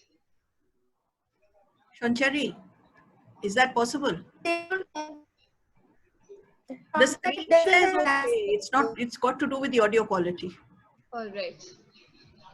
So let's share screen then because that is helping me at least. And to Shubhi, do you have a solution to this? Is there anything we can do? Sorry, this is a difficult problem. We all face this. We can't hear you. We can't hear Shrishta, you, how many more Shrishta. slides? Oh, we can't hear her. So what is the point At all. asking? You could text maybe. I mean, on the group chat. So she can hear. So Shrishta, text back. How many more slides? This is the kind of problem digital technologies will bring in when We've been doing very well so far, but Yeah. unfortunately. Yeah. But I think it's a network connection from that Sure. side. Yeah, okay. Hi. So I'll just run fast now. Otherwise, Or and it's not to do with the time. It's to do with anyway. Carry on. I know, but I'll share this with you all. I'll Yeah. just brief. Yeah. So then after this framework came Casel's framework to talk about 5 skills, and there defined the term social emotional learning. So it is self-awareness, self-management, social management, and responsible decision making. Now, with this framework, which is called social emotional learning, we came to a framework which is social emotional learning 2.2, which is social emotional and ethical learning. And we'll talk about it in the next slide. So these are interrelated terms. You must have heard about life skills, 21st century skills, non-cognitive skills, character skills, soft skills. Maybe social emotional or social emotional learning is a new term for you. But these are all in overlapping in nature and means the same, only frameworks are different and more evolved. So C-Learning is a project of Emory University, which is in Atlanta, and its Center for Contemplative Science and Compassion-Based Ethics actually made this curriculum. They're very inspired from the 3 books and the learnings of Dalai Lama. The 3 books are Beyond Religion and Ethics for the New Millennium of Dalai Lama, and Daniel Goleman's and Peter Senge's book, Triple Focus. So we'll go forward and see what it is about. So the vision of C-Learning is to create a compassionate and ethical world for all. And here ethical means a world where we do good to ourselves and we do good to others. It has got nothing to do with the so-called ethics that we talk about, because it is objective. You are doing good to yourself and good to others, harming yourself, harming others, ethical in this framework. This is a curriculum. I mean, this is a ready curriculum to be used by any participant who would like to work with children to build their compassion, resilience, and all the things that I'll show. So it's a 3 to 8 years group. It's a K to 12 curriculum and can be implemented anywhere. This is the framework, if you can see, right-hand side. So there are 3 domains, which are personal, social, and system domain. And there are 3 dimensions, which are awareness, compassion, and engagement. And the interaction of this domain dimensions given us components. They're all available on their website, which I'll give you at the end of the session. And these 9 components have 24 enduring capabilities, which are also skills or competencies, which are available on their website. So it's attention and self-awareness, self-compassion, self-action, interpersonal awareness, so on and so forth. So these are some things which are quite very, very clear that we want to develop in student, and in turn we want to develop in other stakeholders also, like parents, like teachers, like principals. So I'll send this to you. You can read it at your own time. The three domains are personal, social, and system. Personal means self, social means interpersonal, and system means your connection with the broader communities and the world at large. So it almost covers everything, which is the triple focus: the inner focus, the other focus, and the outer focus. So you can get this curriculum in website. These are the 7 chapters of this curriculum. You can go through their names here. And I'm sorry.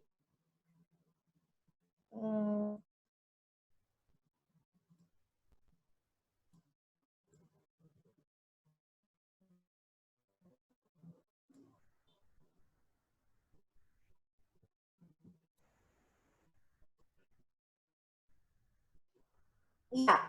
So my screen is visible right now.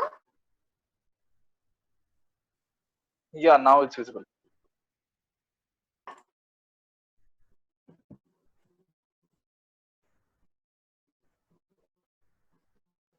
Okay.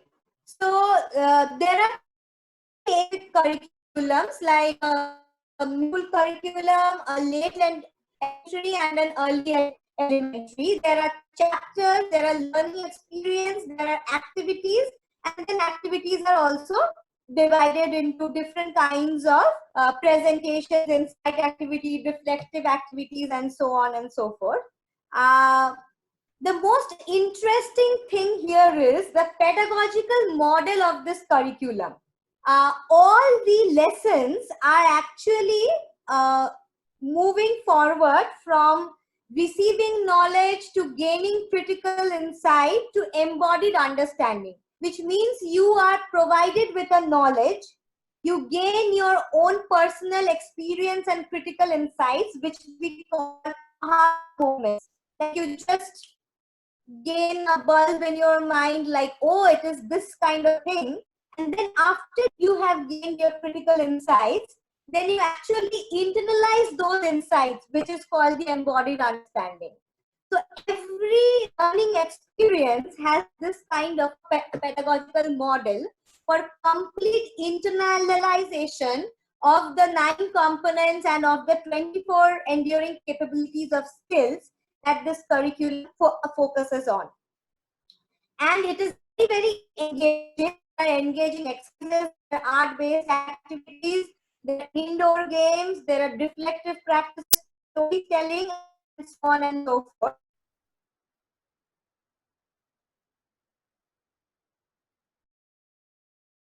We can't hear you. Hello?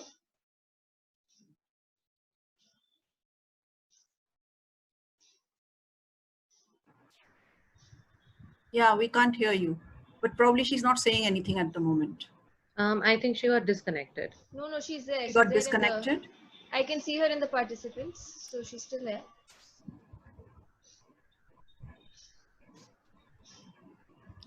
Is she there now? She's still there in the participants, so I don't think. Okay, so she's not disconnected. But she doesn't have a mic option next to her. Okay. Now, can you hear me? Yes. Yeah. Yeah. Okay. So I was saying that if you want to take this curriculum to the group of students after you have been gone through the curriculum and you are convinced with the curriculum that this is the need of the hour in terms of growing their social emotional learning and life skills, you have to take up a 6 to 8 hours course which is available on their website. And because you are also an educator, you join the platform as you will be teaching kids.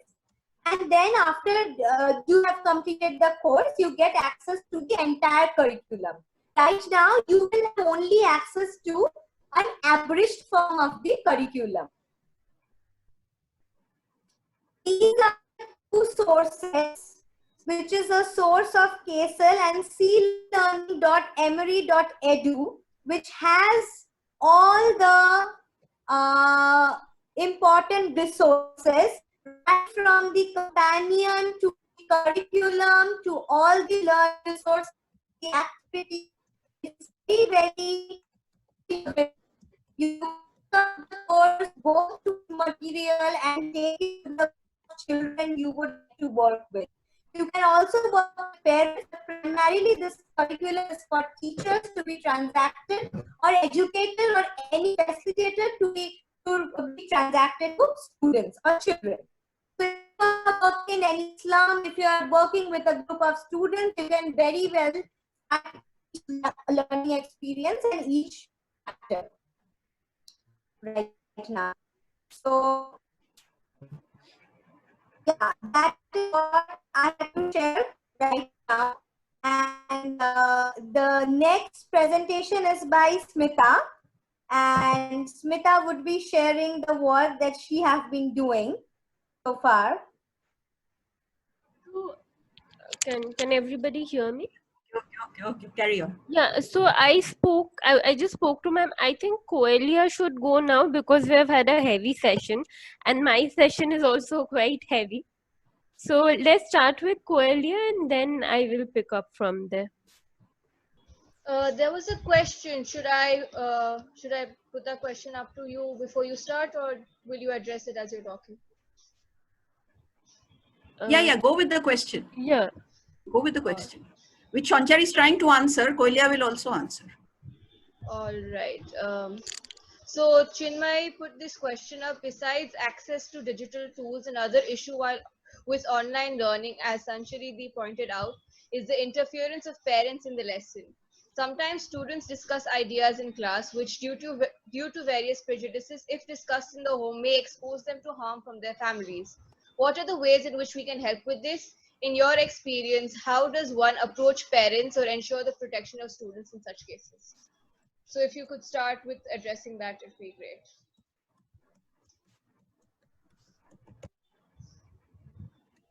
Sanchari, unmute yourself. Shanchar is not answering it. Then she's answered it already. Yeah, I have answered it already. Shanchar has answered it in great detail. So you go.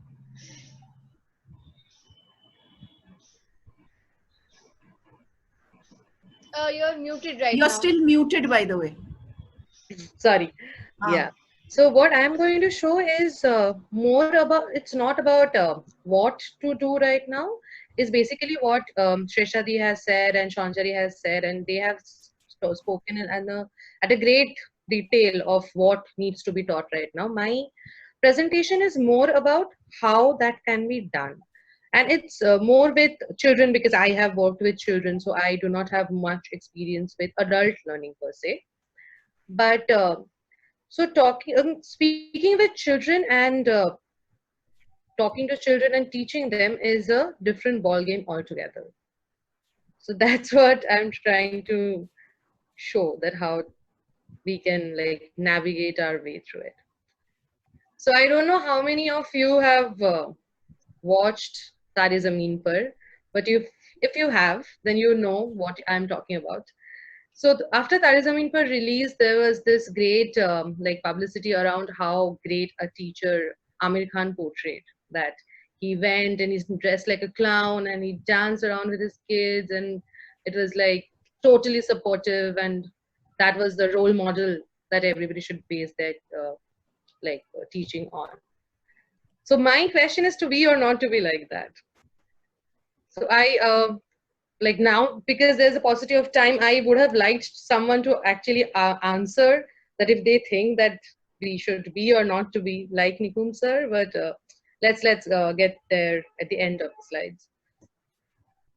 So why do I need to learn this? Why do you need to learn this? Need to know how to talk to kids? Because kids are evil. Let's face it. That Tare Zameen Par tells us that kids are a drop of sunshine, ray of rainbow or something like that. No, kids are unpredictable. If you ask something, they'll not give you a direct answer. They don't care. Like with an adult, if you ask them that if they need something, they'll tell you what they need. Kids don't care. Kids will not give you an answer. Kids are evil, yes. And I'm not kidding. But you still have to find out that what they need and how you have to work around that.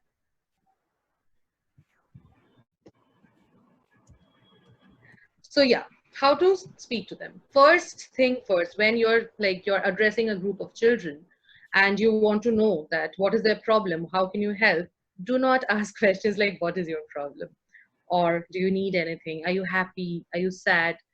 There's just two reasons for that. One, if you ask a kid a question which can be answered with yes and no, they will definitely give you an answer with yes or no and nothing more. And this is like from personal experience. They like to not speak when they don't know the people. And the second reason is that they'll never give you a direct answer of, like, they don't know what is their problem, right? If they had that capability of analyzing each and everything they are going through and compartmentalizing and categorizing them as problems, identifying problems for themselves, they wouldn't have needed your help. So these questions will not work. Instead, what you can do is you can start bonding with them. Do not dive into what needs to be taught and start giving them lessons from the very first day. Start bonding, start playing, start drawing with them, start like talk about what they have learned till now, what they do in school, what are their favorite subjects, maybe what are their favorite superheroes, what kind of cartoons they like. Basically, bond with them. I can give you, like, I can share an anecdote of what I did. Even not in a school though. I was going to Delhi on Rajdhani Express, and our entire compartment was filled with children, and all the parents were very annoyed because all the children were like running around, making noise, crying, talking, shouting. So what I did was I collected all of them. I make a group of like Avengers. I make a group of Supermen, and I gave them all roles, like you're Superman, you're Batman, you're this, you're that, and I was their boss.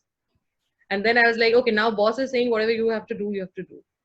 So there are these games that you can adopt. I cannot give you an example of the games because it depends, like, depends on how much you know about the kid, depends on their background, depends if they actually can see cartoons or if they actually know about Superman. Because I went and asked in that Savarpur school that what is a superhero, they asked me what is a superhero.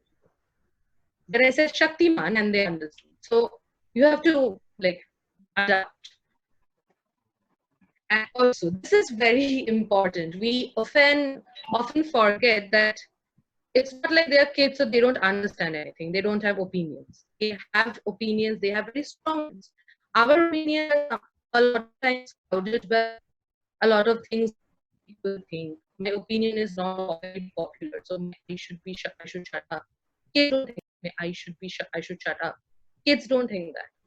They give their opinions wholeheartedly, and their opinions are based on their experiences.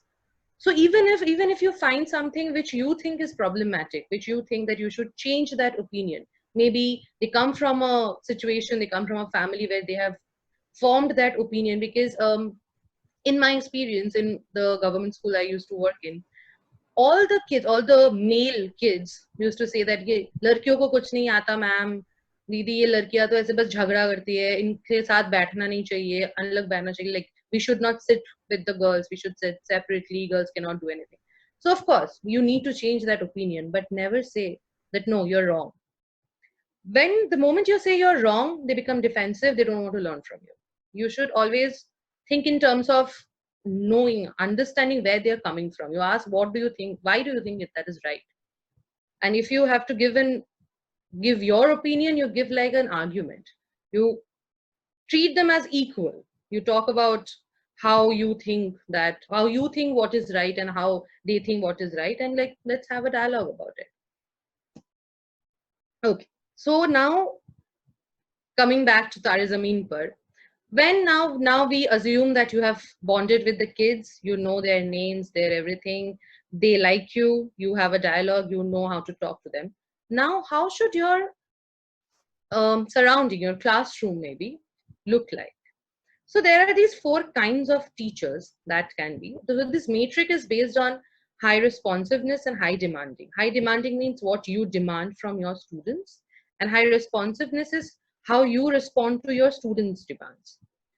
So here there are 4 things: permissive, authoritative, authoritarian, and uninvolved. So uninvolved, as you can see, it's low demanding and low responsiveness. You don't demand anything from your students don't have any response from your side.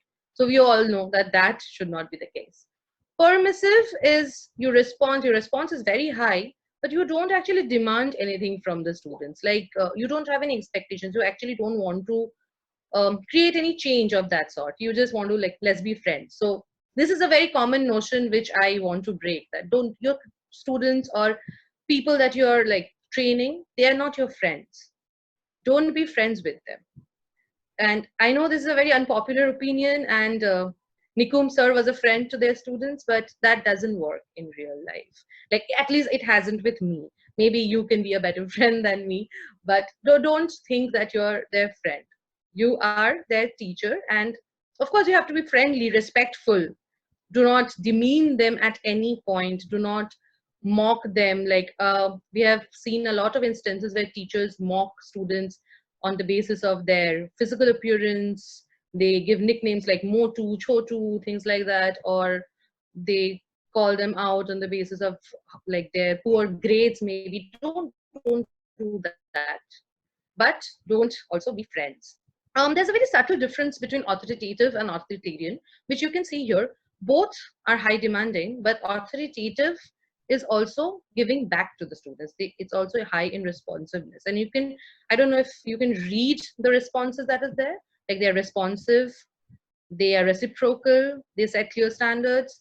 They're not autocratic, but they're assertive, and they talk in terms of let's talk about it and not because I said so.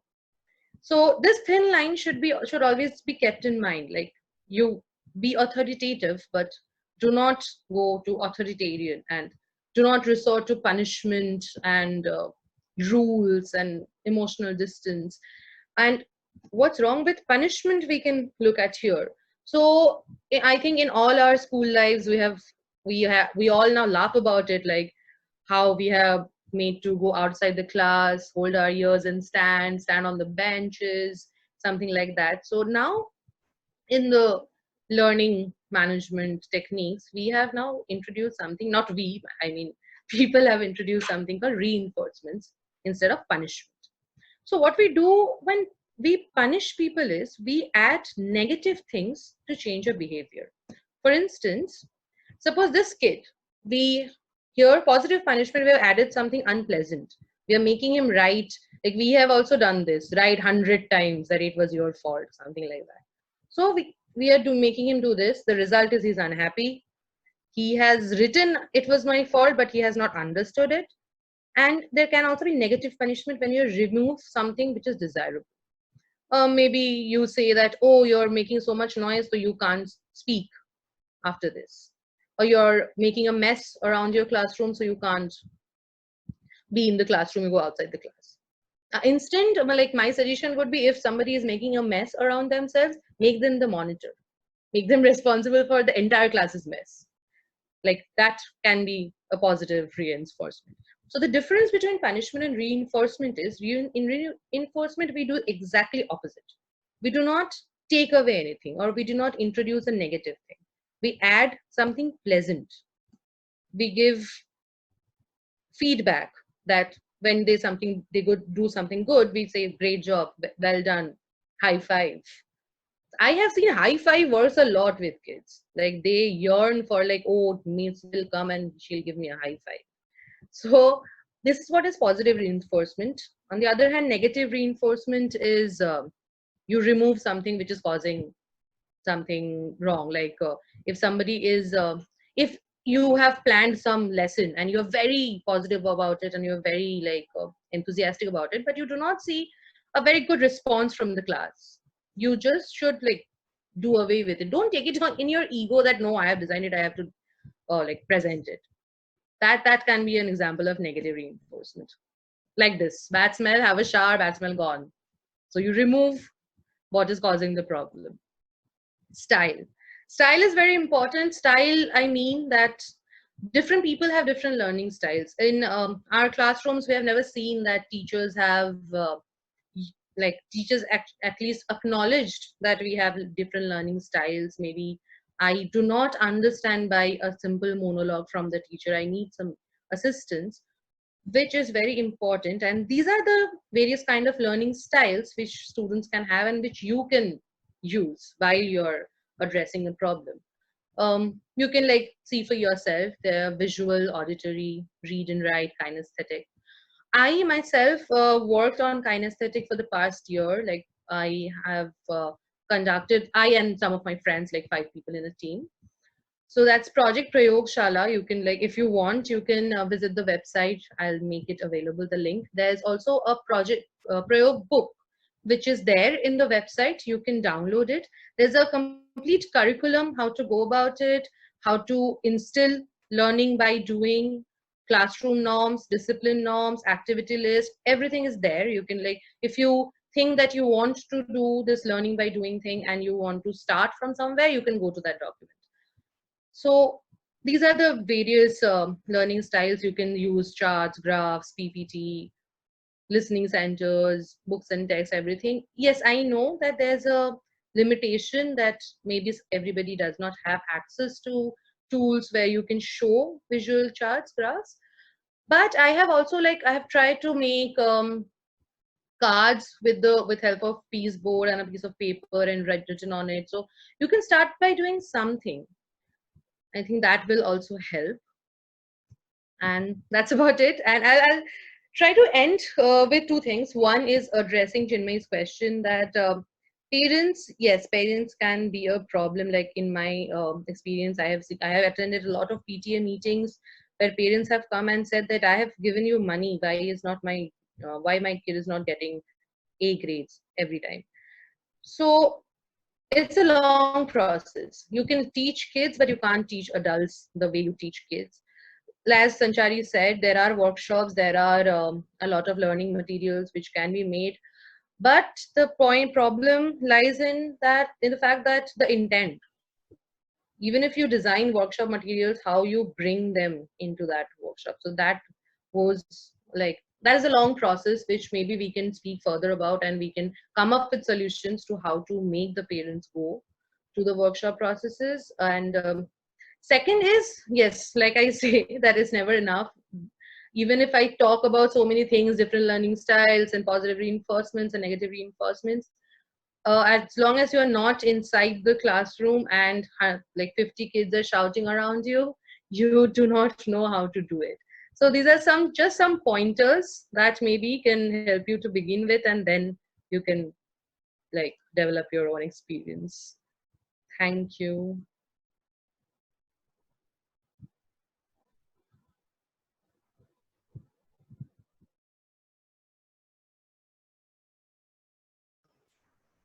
Quelia, I have a question. Yes, please. Yeah, so with this COVID-19 physical distancing, how are these other forms of audio TK, you can do it, but the kinesthetic forms, how would they be affected? Are you doing research on it, or I mean, has this been thought through? Or now the situations have all changed, so can you revisit them in this situation? Yes. So for kinesthetic practices, that is what we call maker culture, like learn by doing. Yeah. So what we have done is like, that work is also in progress. It's not complete. So we have tried to make a list of like activities with videos, pictures and details, instructions, which kids can do by themselves. So, and those we have kept in mind that we have kept the resources to a very minimum. Like everything is available around you, or maybe inside your home, or maybe a very nearby stationery shop, and everything is cheap. The materials that we have used for those activities, like cardboard and thread and scissors and things like that. So what kids can do is, what parents can encourage them to do is, look at the activity list, look at the kind of activities that we have put there, try doing that. And maybe we can have sessions, online sessions, where we can talk about the concept behind it. Like the activities are chosen from a perspective, like they have chosen maybe a origami windmill. And then, like when we have conducted workshops, we have spoken about how windmills generate electricity. What is the concept of windmill? What are the other things that generate electricity? How can you use a windmill for other purposes? Can you use a windmill for other purposes? So there are a lot of concepts that we associate with one activity. So maybe the kid can like work it at home, make it at home, and then we can have sessions, online sessions talking about it. Like this is all like, I'm just thinking about it right now and telling you, so nothing concrete. Yeah, But, no problem. That's great. that we can do about it. Sure. I'd also like to Thanks. add one thing. So when I think Shubhi, you were talking about the current scenario and how to work on activities Yes, yes. in the time of physical distancing. Yeah. So I have tried something. This was not the time of physical distancing though, but I tried when I was living in the villages of Rajasthan. For some parents, they are not able to read the activities also because they're not that privileged with that education facility. So I introduced what are the skills or what are the subjects one can learn through household activities. Suppose I want to teach my kid collaboration. So there was a funny game which I introduced in an event called Parivar Utsav. So I just made the mother and the kid sit and tie their hand, like if it's the right hand with the left hand of the kid, and ask them to roti belne ke liye bole the. So that's a very common household activity that they do from morning, like they do regularly. With that, then we ask reflective question: what were you doing when you were just making the roti? How round? How cooperation was needed? Similarly, in textbooks, we can involve all this to make them study. We can use matchsticks. We can use the house itself to make them understand many mathematical concepts, like in order to make them understand angles, just ask them to open the door and draw. We just can say that how each, when we open the door, how each they're making different angles, different shapes in the house. Depends on the class from which, like where there's class in the sense class 5, 6. There's class in the sense class 5, 6. Depends on that. And also right now I was discussing with madam also. In fact, I need all of your help. I was trying to redesign the textbook questions and the question papers in terms which can make the kid relate to their own world. Suppose if we say right now here, if you want to make all of us understand what self-management is. I don't know whether have you read Macbeth? You're asking an engineer or? Okay. Sorry. Why not? I mean, like, it's not forbidden to engineers to read. No, I'm just kidding. I didn't. Okay, fine. Like, no Mahabharata, right?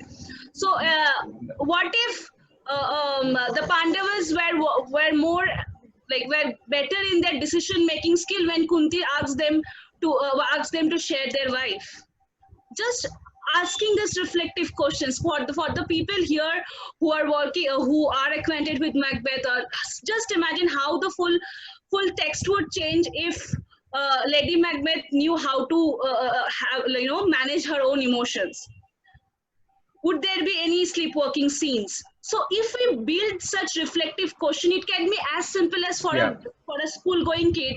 So when we make them study slow but steady win the race, in a tortoise and like rabbits fight, just ask them what you would have done if you were the rabbit over there.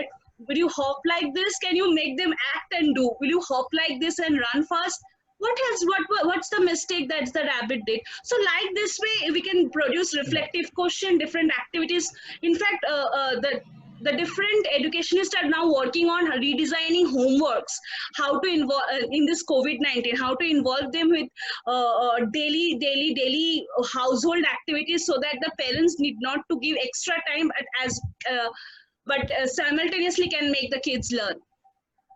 So these are also work in progress. You all can actually take up with this discussion the next event and can work on our problem solving and creative designing skills all together in this platform.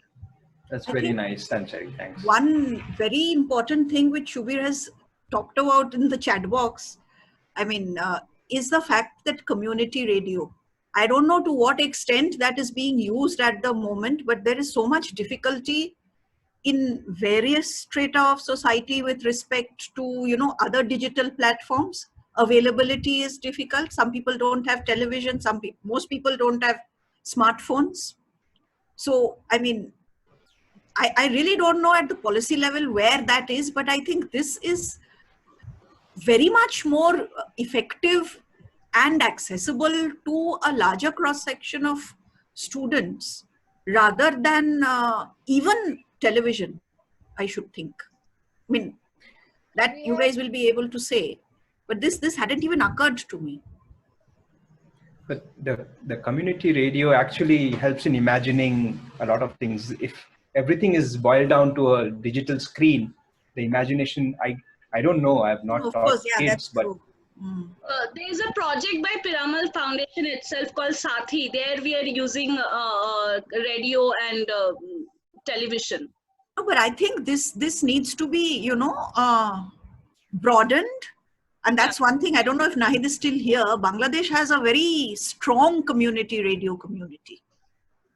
And it's possible to try and connect with them, which I told you guys about earlier. Anyway, let's just continue. I'm sorry that, but this is something that you need to keep. I mean, I think we should keep in mind, because we are always crying about how there is a digital divide, which is true, of course, and how, you know, like access for so many people is difficult. I think that would increase the, you know, the catchment area to where one person who's not here today, but he shared with me and I shared with you, the fact that there was no way in which the teachers in his school, when he went back, he studies at FLU as a PhD scholar. So he went back and there was no way in which the teachers could communicate with the students because of the lack of, you know, these digital platforms on either side. The teachers did not have them, or they did not know how to use them, and students also did not have access to them. Yeah. And what they were suggesting was that, okay, we're going to take, print out the material and, you know, sort of distribute it through the postal service to the students wherever they are. That, of course, is a doable thing. It is not undoable. But I think community radio is a much simpler way of, you know, getting there. I'll just add something, Ikshita, that the medium actually also commands what content or the format in which the content is. So I think what you all were saying about Coelia was saying in her last slides about the way this kinesthetics or things, all the content has to be regenerated or reframed based on what medium is available. So that would be a challenge. No doubt. Even your goals as a teacher, or what you're learning, rather what you're imparting. All of that, because, you know, the usual question that you get asked, because we did online instruction and very many of the students are present here. We did online instruction for 3 months and everybody started to ask each other, is it like is it like a classroom? Well, the basic thing is it's not supposed to be like a classroom. Okay. So you need to redesign your mind completely as to what you're giving and what you're getting, which is, you know, one of the reasons why we are talking, I think. Great. Yeah. I want to pitch in something here. There is a community radio initiative by Shamtalaya Foundation. I am just pasting the link here. It is called Radio Madhuban 90.4 FM Community Radio. And they are on their 20th day, I think. They have started it from the COVID time. And you can just see this is this is the link to the Madhuban radio thing, and it is 90.5 FM and 90.4 FM, and they are doing several community radio for students who have no access to digital technologies. So it's Shamtalaya Foundation. You can see their Facebook page also. I'll just put the link of the Facebook page here. And they are really doing marvelous work in this thing. There is another thing which is Nexus of Good. Nexus of Good is an initiative by one of the education ministers who has retired now, but now he's doing all kinds of like good work, and they had a conversation of how to make resources available for students who do not have access to digital technologies also. So you can just search this. I'm just giving the Facebook page here so that we all can go through. And just one more nudge. If the Jamia people are here, I think they are. Jamia has a very strong community radio. It used to, at least.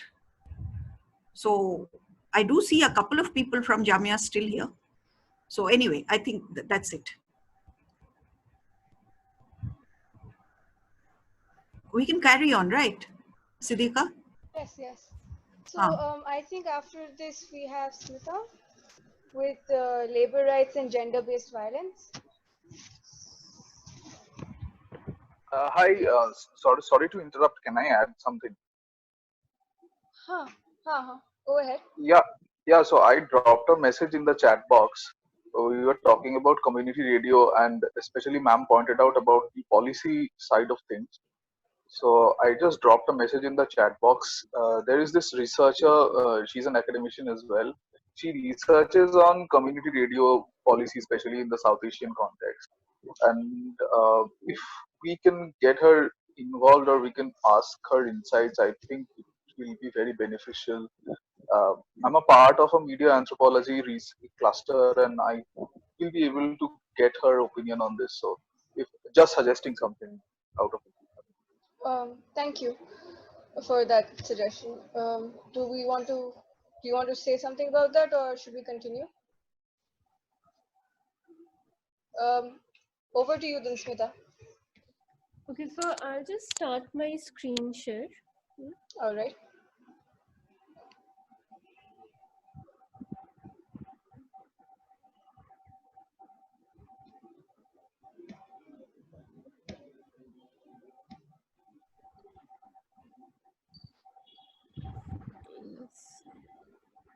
So is it visible to everyone? Yes, it is. So I will be talking about gender-based violence. So one thing that, like even now within our law, for most parts, and I'll come to that, the most legal, like whatever comes under IPC or even otherwise, the quasi-judicial laws that exist, such as sexual harassment at workplace, they're only applicable to people who are born as women, so cis women. However, I prefer to use the term gender based because it has been seen that both men, women, transgender, and otherwise face gender based violence, and this usually happens because of the kind of normative understanding of gender that people have. So let us say a man may face gender based violence because somebody, like whoever is the perpetrator, may think that they are not performing their gender, they are not manly enough, and they should act in another way. I will be sharing a handout after this. There will be much more data in that. So, but then I'd like to move on to the situation that we currently have with COVID-19. Now, this is data from other places in the world. We do not have such data from India. Anyways, such data in India is very scant, even in normal times. So actually the last National Crime Records Bureau report that is available to us is from 2016 to 17. But if we look at the data that has come from UK, we see that there's a 120% increase in the case of domestic violence. And in China, domestic violence report have doubled, and 90% is related to the epidemic. Now, how has COVID-19 exactly affected or increased gender-based violence? These are domestic violence, but also I believe that you will find similar data if people look at sexual violence. It is quite well known that majority of the violence that people face actually comes from or happens by people who they already know. Domestic violence obviously is intimate partner violence. Now, what has happened is, in any case of violence, be it gender-based violence or otherwise, there are two components. One is the ethics, and people who have spoken before me have spoken about ethics and emotions. When I talk about ethics, what I mean is the cultural understanding and values that come with a certain act. So let us say in India, it is fine to kill a female fetus because it is female, or it is fine to torture somebody for dowry because that woman is supposed to bring a certain kind of money into the house, or it is fine to sexually abuse a woman because maybe she is wearing certain kinds of clothes, maybe she is just out late at night, or maybe she is just there to talk back, or maybe just because she is a woman. The second part, which is an emotion, is what works, I would say, as a stop clock on our ethics. So let us say ethically around you, and which is why not everybody is somebody who commits domestic violence or sexual violence or any form of violence, right? So what makes certain people not commit violence? Say ethically, you have learned that it is fine to beat up your wife or forcibly, and this is still not illegal in our country, have forcible sex with your wife, which is basically marital rape, but it's not punishable or not a crime as yet. This is what you have learned, but your emotion tells you that it is not fine because it can hurt somebody else. It will emotionally make somebody else distraught. A very so like this is like a smaller example of this is that as children, all of us have sometime or the other had the desire to take something which doesn't belong to us. It can be a chocolate, it can be a nice thing that we see, it can be maybe $100 from our father's pocket, but somewhere that ethics stops you. On the other hand, emotions, like what happens is that to a lot of people who can't manage their anger, being violent to somebody else can sublimate that emotion or fulfill a certain emotion. So maybe it can fulfill your anger, it can fulfill your need to feel power. During COVID, as people are more and more frustrated because they're locked in and they're losing certain opportunities at income, violence against women and children is increasing because people are losing. Somewhere down there, there's a ethical erasure as well as the lack of being able to control these emotions, and feeling these heightened negative emotions has increased. Moreover, like a lot of children who faced violence at home or women who faced violence were able to have that alone time at home to contact others or to be able to seek help, or to not just be constantly at risk of like 24/7 at the risk of facing violence, but now because the perpetrator and the victim or the survivor, however you may want to say, is caught up in the same space, it has become even more difficult for them to escape this situation. Now, as I said that there is no data for India, but one thing that I will show you is what kind of data does exist currently. So, sorry, yeah. So, you can see that in case of India, 99% of sexual violence cases are not reported. And again, when we are looking at violence, when we are studying violence, it's very important to remember that the nature of data is quite controversial in the sense that it is very difficult to gauge how much of the reports are actually true, because certain crimes, let us say murder, homicide, or robbery, will be reported more than others because they don't have this association of shame or cultural associations, negative associations with them. Now, as you can see, 95% of cases were where the accused was related to the survivor. Now, this can definitely help you gauge how many people are actually currently stuck with people who might be their perpetrators. Okay. Now, I'm just, these are there in detail in the handout. I'll just give you a short look at what are the categories under IPC. And okay, these are not what I call them. These are what the Indian Penal Code calls them. I do not believe that there's anything called insult to modesty of women. But and there are, like, you will find, if you Google this, you will find related IPC numbers. So one of the things that I felt that if anybody is interested in working with NGOs, like, or knowing what NGOs do in terms of prevention of violence, these are the primary issues that NGOs work with. Of course, like rape, molestation, stalking, domestic violence, acid attacks, sexual harassment at workplace. A new area of work which has emerged, which is quite exciting, I believe, because again, until and unless you are working with the perpetrators, it is very difficult to bring change. So people have begun working with men to prevent violence against women. And I have linked people who may be in Kolkata to such an NGO.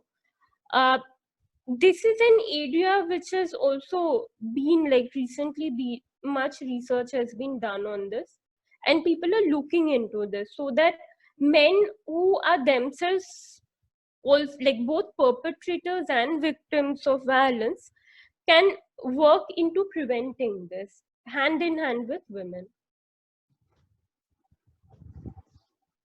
So this is what NGOs primarily do. They provide aid.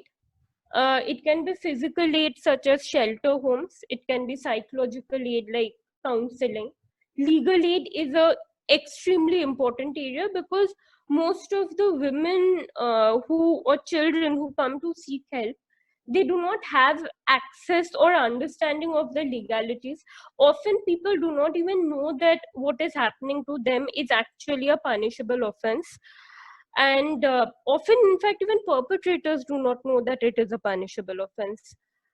And then there's economic aid, because of course, to oftentimes get out of such a situation, people need economic help. There are helplines. Helplines are run by organizations as well as the government. There are trainings, there's information dissemination. Research is something, again, like, I work on research, and currently I'm working with women workers in jute mills. So one of the things that happens when it comes to research in terms of violence is that oftentimes the data that, again, you get, it will go adverse to what you will expect to happen, or people will often not see their experiences as violence or criminal. Or in something that we have found is that women will tell you that no, this doesn't happen to me, it happens to other women because other women are of a certain type. So again, research in this scenario is something that needs to be very nuanced. The data, and which is why qualitative research becomes so important in this area, is because what people are saying is not always what the situation tells you. So there are several factors that you have to like factor in to get an overall understanding of the situation. And then, of course, the advocacy that is done is based on this research, because again, any research that is done is not just for the theoretical understanding. It has to lead to some practical change in the world, whether it be in terms of policy, whether it be in terms of program, or whether it simply be in terms of creating awareness within people. So for the next part, I will actually like people to answer, if they can, in the chat. Um, yeah. So one of the questions that comes up is, how can somebody like who is not in this situation, somebody who may not be working but is seeing that this kind of violence is happening around them, how can they help someone when they see this violence? So there are various steps to it, and so like here are a few questions, and if you could just like if anyone who wants to answer, and hopefully there are people who want to answer, will just give these answers in the so in the chat box, then we could maybe have some better understanding. I'll come with the first case. So Madhavi is a budding actress and has been called by Ashish, a producer of most critically acclaimed films in the industry, to a party to discuss a possible role of her in an upcoming project. Though Madhavi has heard rumors about Ashish sexually misbehaving with actresses, she decides to meet Ashish. During the party, Ashish offers Madhavi alcohol to drink, which she accepts. While talking about the work, they flirt with each other. After everyone else leaves, uh, Ashish offers to drop Madhavi home, and she accepts that offer too. On the way, he tries to convince her to have sex with him. She keeps quiet and he forces himself upon her. So my first question is that, do you consider Ashish's action to be sexual violence in terms of being rape?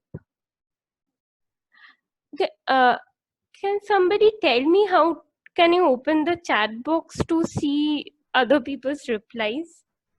You click on the chat thing and you can look at it. I'll keep reading them though. Neville says yes.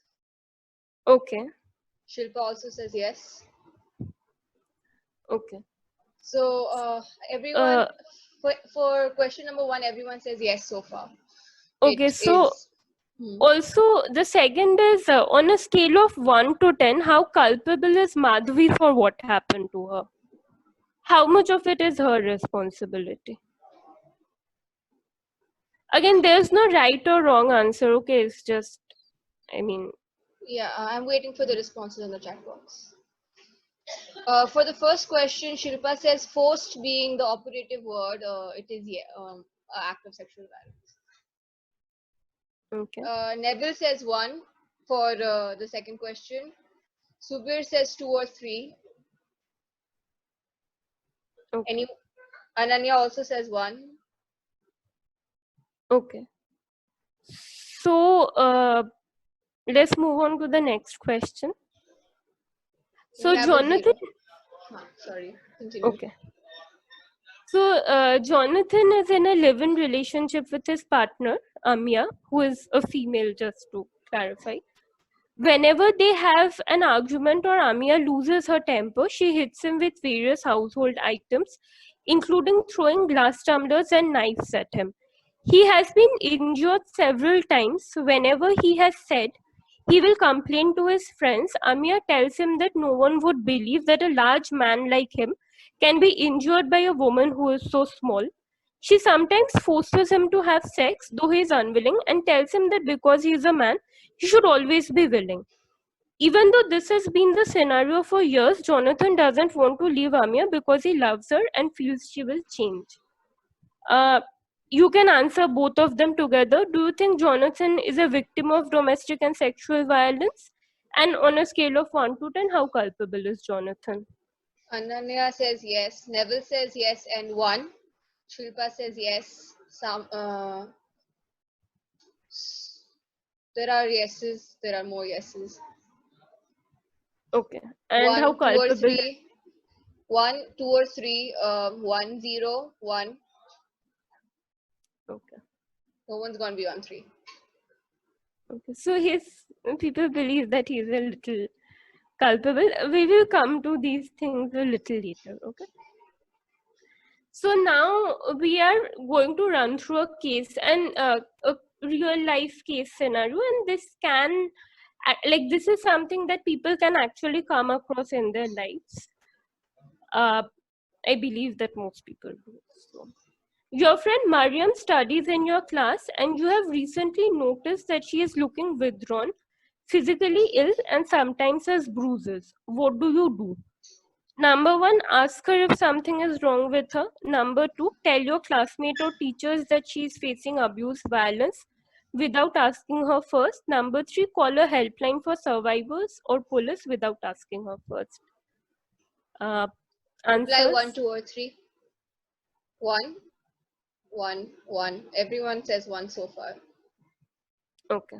Yeah, 1's the only response. So then you have asked her, because you have asked her clearly. You have asked her and Mariam has refused to tell you what has happened. What do you do? Tell her that this is the last time you're offering help and will not help her out later if she asks. Or tell her that you are there for her at any time she may need help. Also inform her about resources available around her whom she can approach for help. It can also be none of these, by the way. So We none have of 2. these is Everyone's also. been saying 2. Okay. So then next question is, you have asked her and Mariam has told you that she is facing sexual and physical abuse from a relative who lives in her house. She has expressed that she doesn't desire to discuss the details or report to anyone. What do you do? Keep asking her to share further details with you. Abuse the perpetrator in front of her, not actually go and abuse the perpetrator, like abuse the perpetrator in front of her, become angry and threaten violence against him. Share the incident and identity of the survivor with police or social service provider. Fourth is, tell her that it is no big deal and many other women face similar or worse situations. You can choose none of them, you can choose many of them, depends on you. 2 people have said 3. Someone said none. Someone said 3 if she consents. There's Okay. another none. Okay. Okay, so then we move on to the third question. Mariam has asked for your help in ending the abuse she is facing. What do you do? Post and discuss her case on social media platforms without giving her name to garner support. Provide her with and connect her to service providers in a confidential manner. Promise to provide her help such as legal aid, shelter, and psychological counseling. Though you lack the resources, call and text her all the time, discussing about the incident, steps she can take to leave, and asking her to reply. Do not discuss the case with anyone unless Mariam expressly asks you. Keep a regular check on her safety, develop a code language or word to discuss the case and safe word, which she can use when she wants intervention. Again, many or none of them, whichever. 2 and 6. 2, 3, 5, and 6. 2, 5, and 6. Okay. Yeah. So far, that's the response we've got. Everyone said yes to 2 and 6. Some 2, 5, and 6. More people are saying 2, 5, and 6. Okay.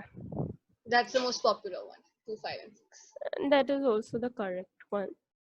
So now, something that I will like to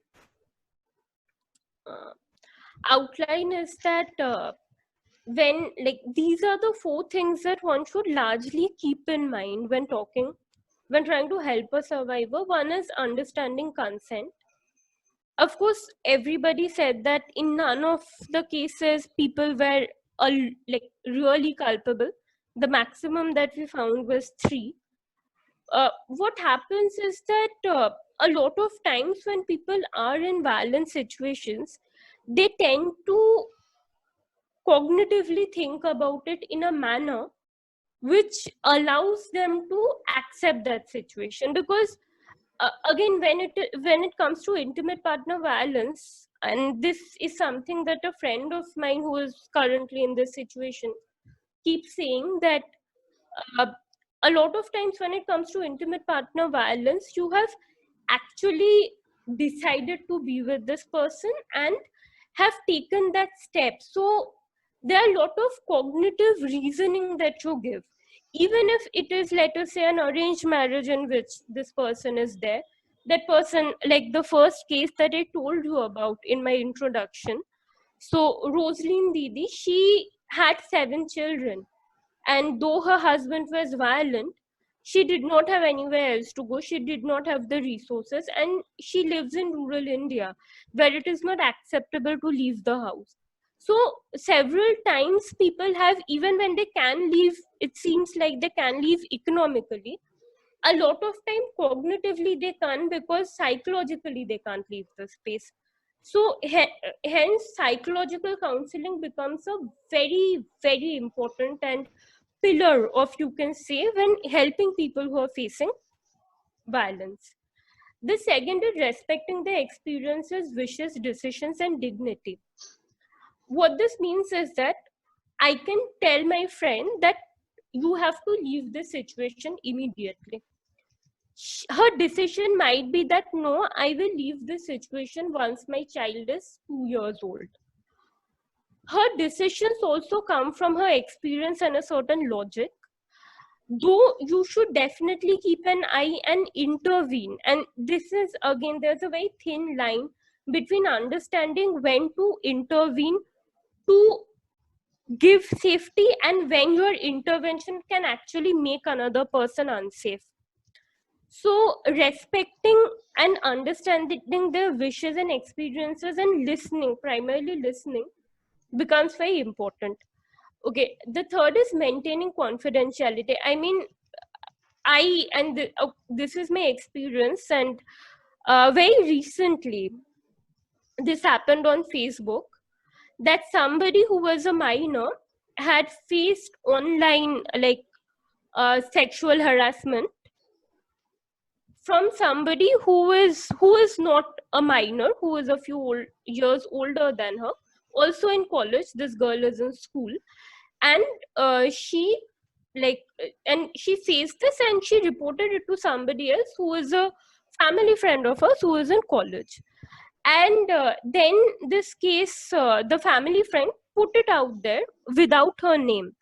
But then again she mentioned that okay, it's a family friend and etc, and she mentioned all the incidents that happened, such as connecting to the, like, to the perpetrator's parents, and how the perpetrator's parents abused the victim, etc, etc, and how other things have proceeded. Now it may seem that because you have not given the name, and another thing is that the young girl, again, she is, like, her case would come under POCSO. She agreed to put it out online.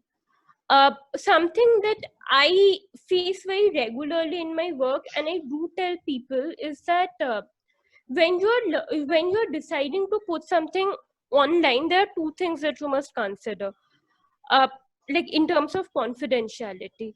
One thing that happens is, in case of POCSO, just do not put it online until and unless it is something like, certain cases just go online because of the very nature, but as far as possible, do not put it online.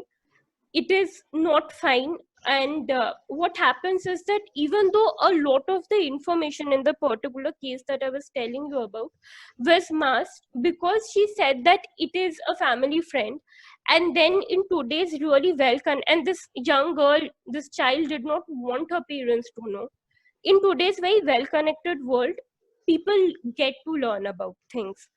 Also, when somebody wants to put something up online, if you should always ask the person that okay, you can put this up online, you can of course give up your confidentiality, either yourself or ask somebody to put it up without the confidentiality clause. But are you fine with the, and because I'm saying this because I'm talking about where we are standing today, are you fine with the kind of repercussions that come with it? Because again, another study that we did with women journalists, a lot of them actually, like, so once you lodge a case and everybody's like, oh, we are so open about this and we want you to lodge this case, absolutely, and once it happens, the word does spread around and then people don't end up getting work. So, like, this is, I think people should come out and put it up online, but they should also be aware of what are the places where you can find resistance from. So it should be a well-informed choice that you make. The fourth is providing safety, and this is because most people who are facing violence, their safety is in danger more than anything else. And this safety, like, it is always foremost that one should ensure that people are safe. Now, how can one ensure safety? As I said, and I will be in the handout sharing a very nice and small booklet. One thing is, of course, developing code words. So developing code words can help you communicate with the person. Also, know that when that person is much more available and free, find out if that person can talk at that time.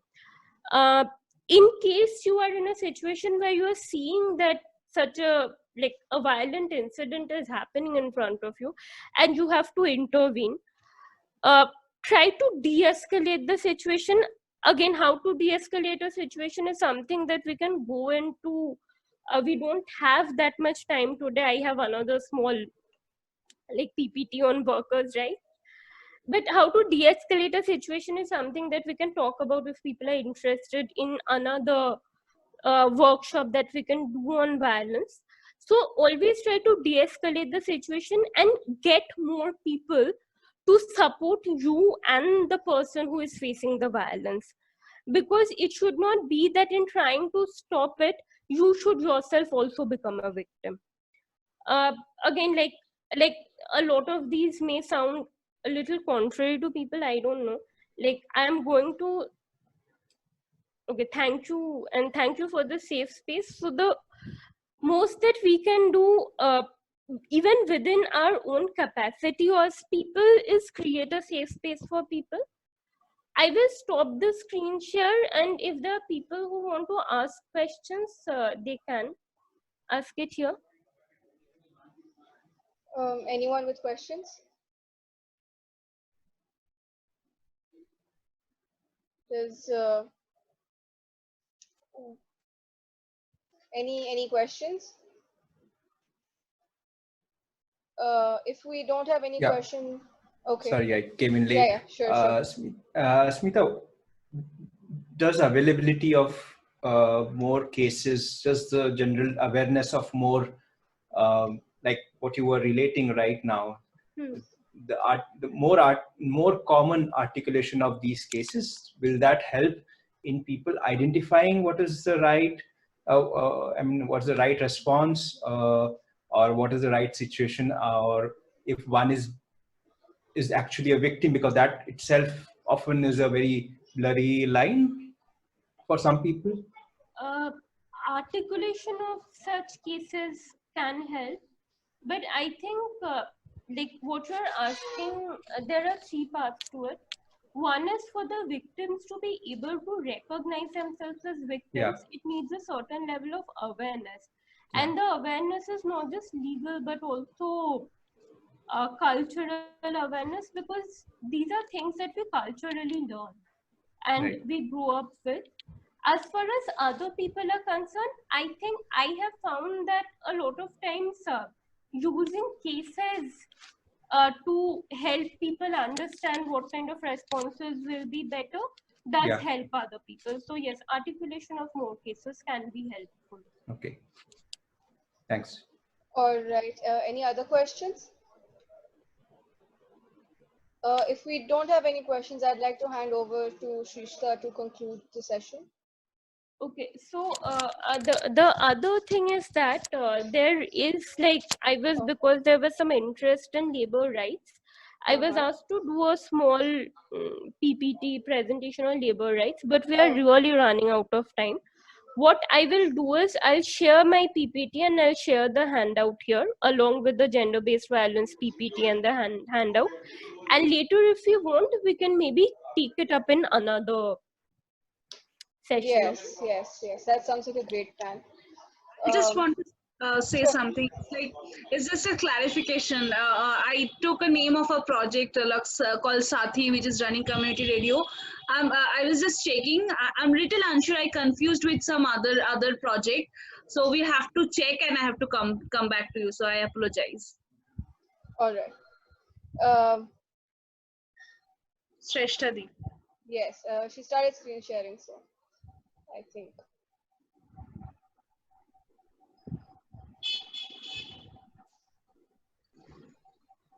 Okay, so I just wanted to say that thank you for being so with us, there with us so far, and we have been really shooting out of time, but I would like to share some important details.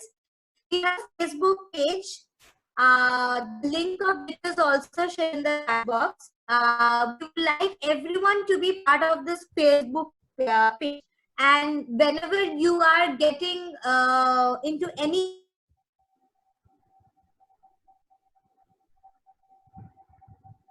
We can't hear you.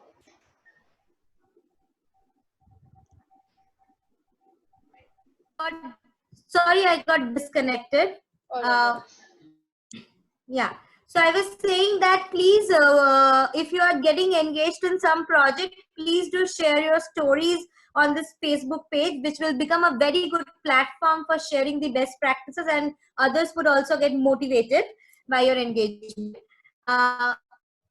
Next, you can take a click of, these are our call, WhatsApp and email. We are mostly a call, mail or WhatsApp away. And sometimes we are all working, so we might be busy, but we commit to help you whenever you need help. So you can just take a screenshot of this, or the organizing committee would really share our details with you later over mail. The other thing is we have a small video to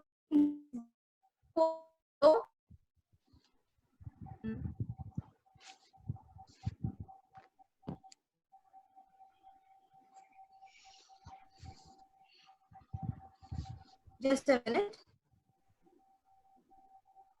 Yeah, so we'll be showing this video for sure. That now you can also write your takeaways in the box parallelly as we are showing the video. If you any takeaways you would like. Any sharing how you felt. It's been a long journey. It's actually a starting of a long journey together. We are looking forward, all of us, to work together and come up with great initiatives beyond the four walls. So anything you want to share, your current emotion? Yeah, you can share those in the chat box. Keep on sharing. By the time we'll play this video for you, and we hope that you will like it. Okay, so I'll just do a screen share.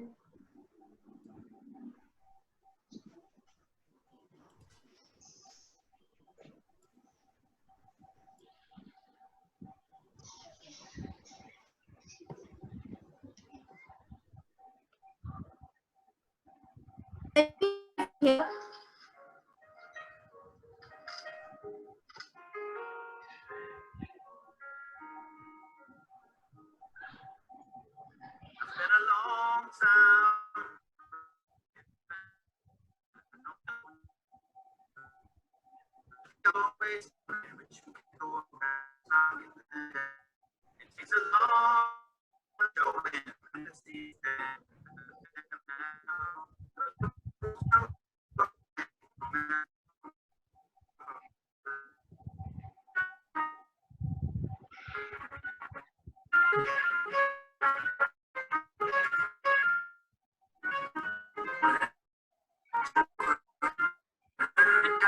Not getting played.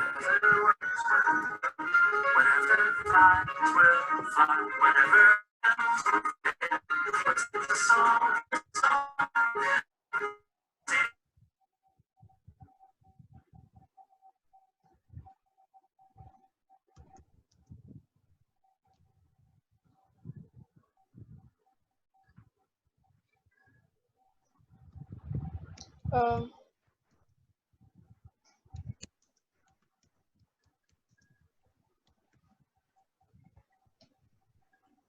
The video was not getting played. Anyways, I think The name itself suffice. Flight Seshtadi Sorry, I think I'll just post the link of this video here because it's very difficult and we are out of time now. So you can see it at your own leisure. And just a minute, just bear with me for just a minute.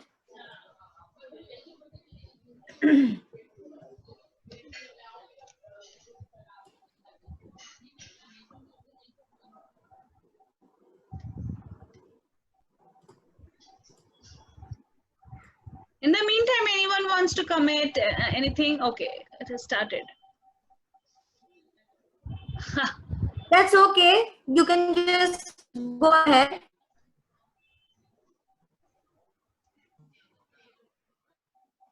Thank you so much for this. Is there anything else that you guys have? So it's virtual, and we would really like to give you all a virtual hug. I'd like to return that virtual hug. Thank you so much for this. We all learned a lot, I'm quite sure. And I'd like to thank the participants for staying back so long. This was a little long, I mean. But it was great. But it was great. It was totally worth it. Thanks for that. Yes. And yeah, we're really thankful, Sanchari, Koelia, sorry, I'm bad with pronunciations. Smita and Shrestha, thank you so much for this. Yeah. Also keep in mind, we'll like all of us have to come back and again meet in this platform. So now we'll over this ownership is all of yours. Try thinking new ideas. We all are there, as Shrestha said, and thank you so much. I think now we have started our journey. Now the onus is on all of you. We have actually kind of finished our primary duty. We've started it, and now you will take it forward, and we will help you out, hopefully. Is there a plan when you do this regularly, or it will be really need based, so it will depend on the kind of responses and the kind of inquiries updates, that we are getting. So yes. Okay, thanks. All right. There was a request to email all the contact details as well. So if we can compile it and email that afterwards, I think that'd be great. But apart from that, anyone who wants to add anything, or can we end the session? Thank you, madam. Ipshita ma'am. Where is she? Thank you, Ipshita di. Where are you? Who is Ipshita di? Is she there? She's not. You're most welcome. Thank you very much. I was actually cooking. So I listened to Smita while I was cooking. Whoever has lasted this long, thanks a lot. And I hope that some seeds are sown. A lot, probably. I mean, good. Only time will tell, I guess. So, thank you. Thanks a lot. Thank you, everyone. Thank you, everybody who attended as well. Have a very nice day, year, week. আমরা কি immediately কিছু করছি? না, আমরা কাল connect করি। হ্যাঁ, আজকে আর পারছি না, রান্না করতে হবে। হ্যাঁ, আমি তো আমাকেও করতে হবে। Many of us here don't understand Bangla also. Which is why we are talking. Some people do. He definitely does if he's still there. ওনাকে রান্না করতে হবে না হয়তো। Okay. Also the people who actually brought it together, I mean, the so-called complete collective, even though it shows one person over here, but everybody else. Thanks a lot. Acha, now we are leaving, huh? So bye. Bye. Will you do a last thumbs up? Okay. Bye. Bye.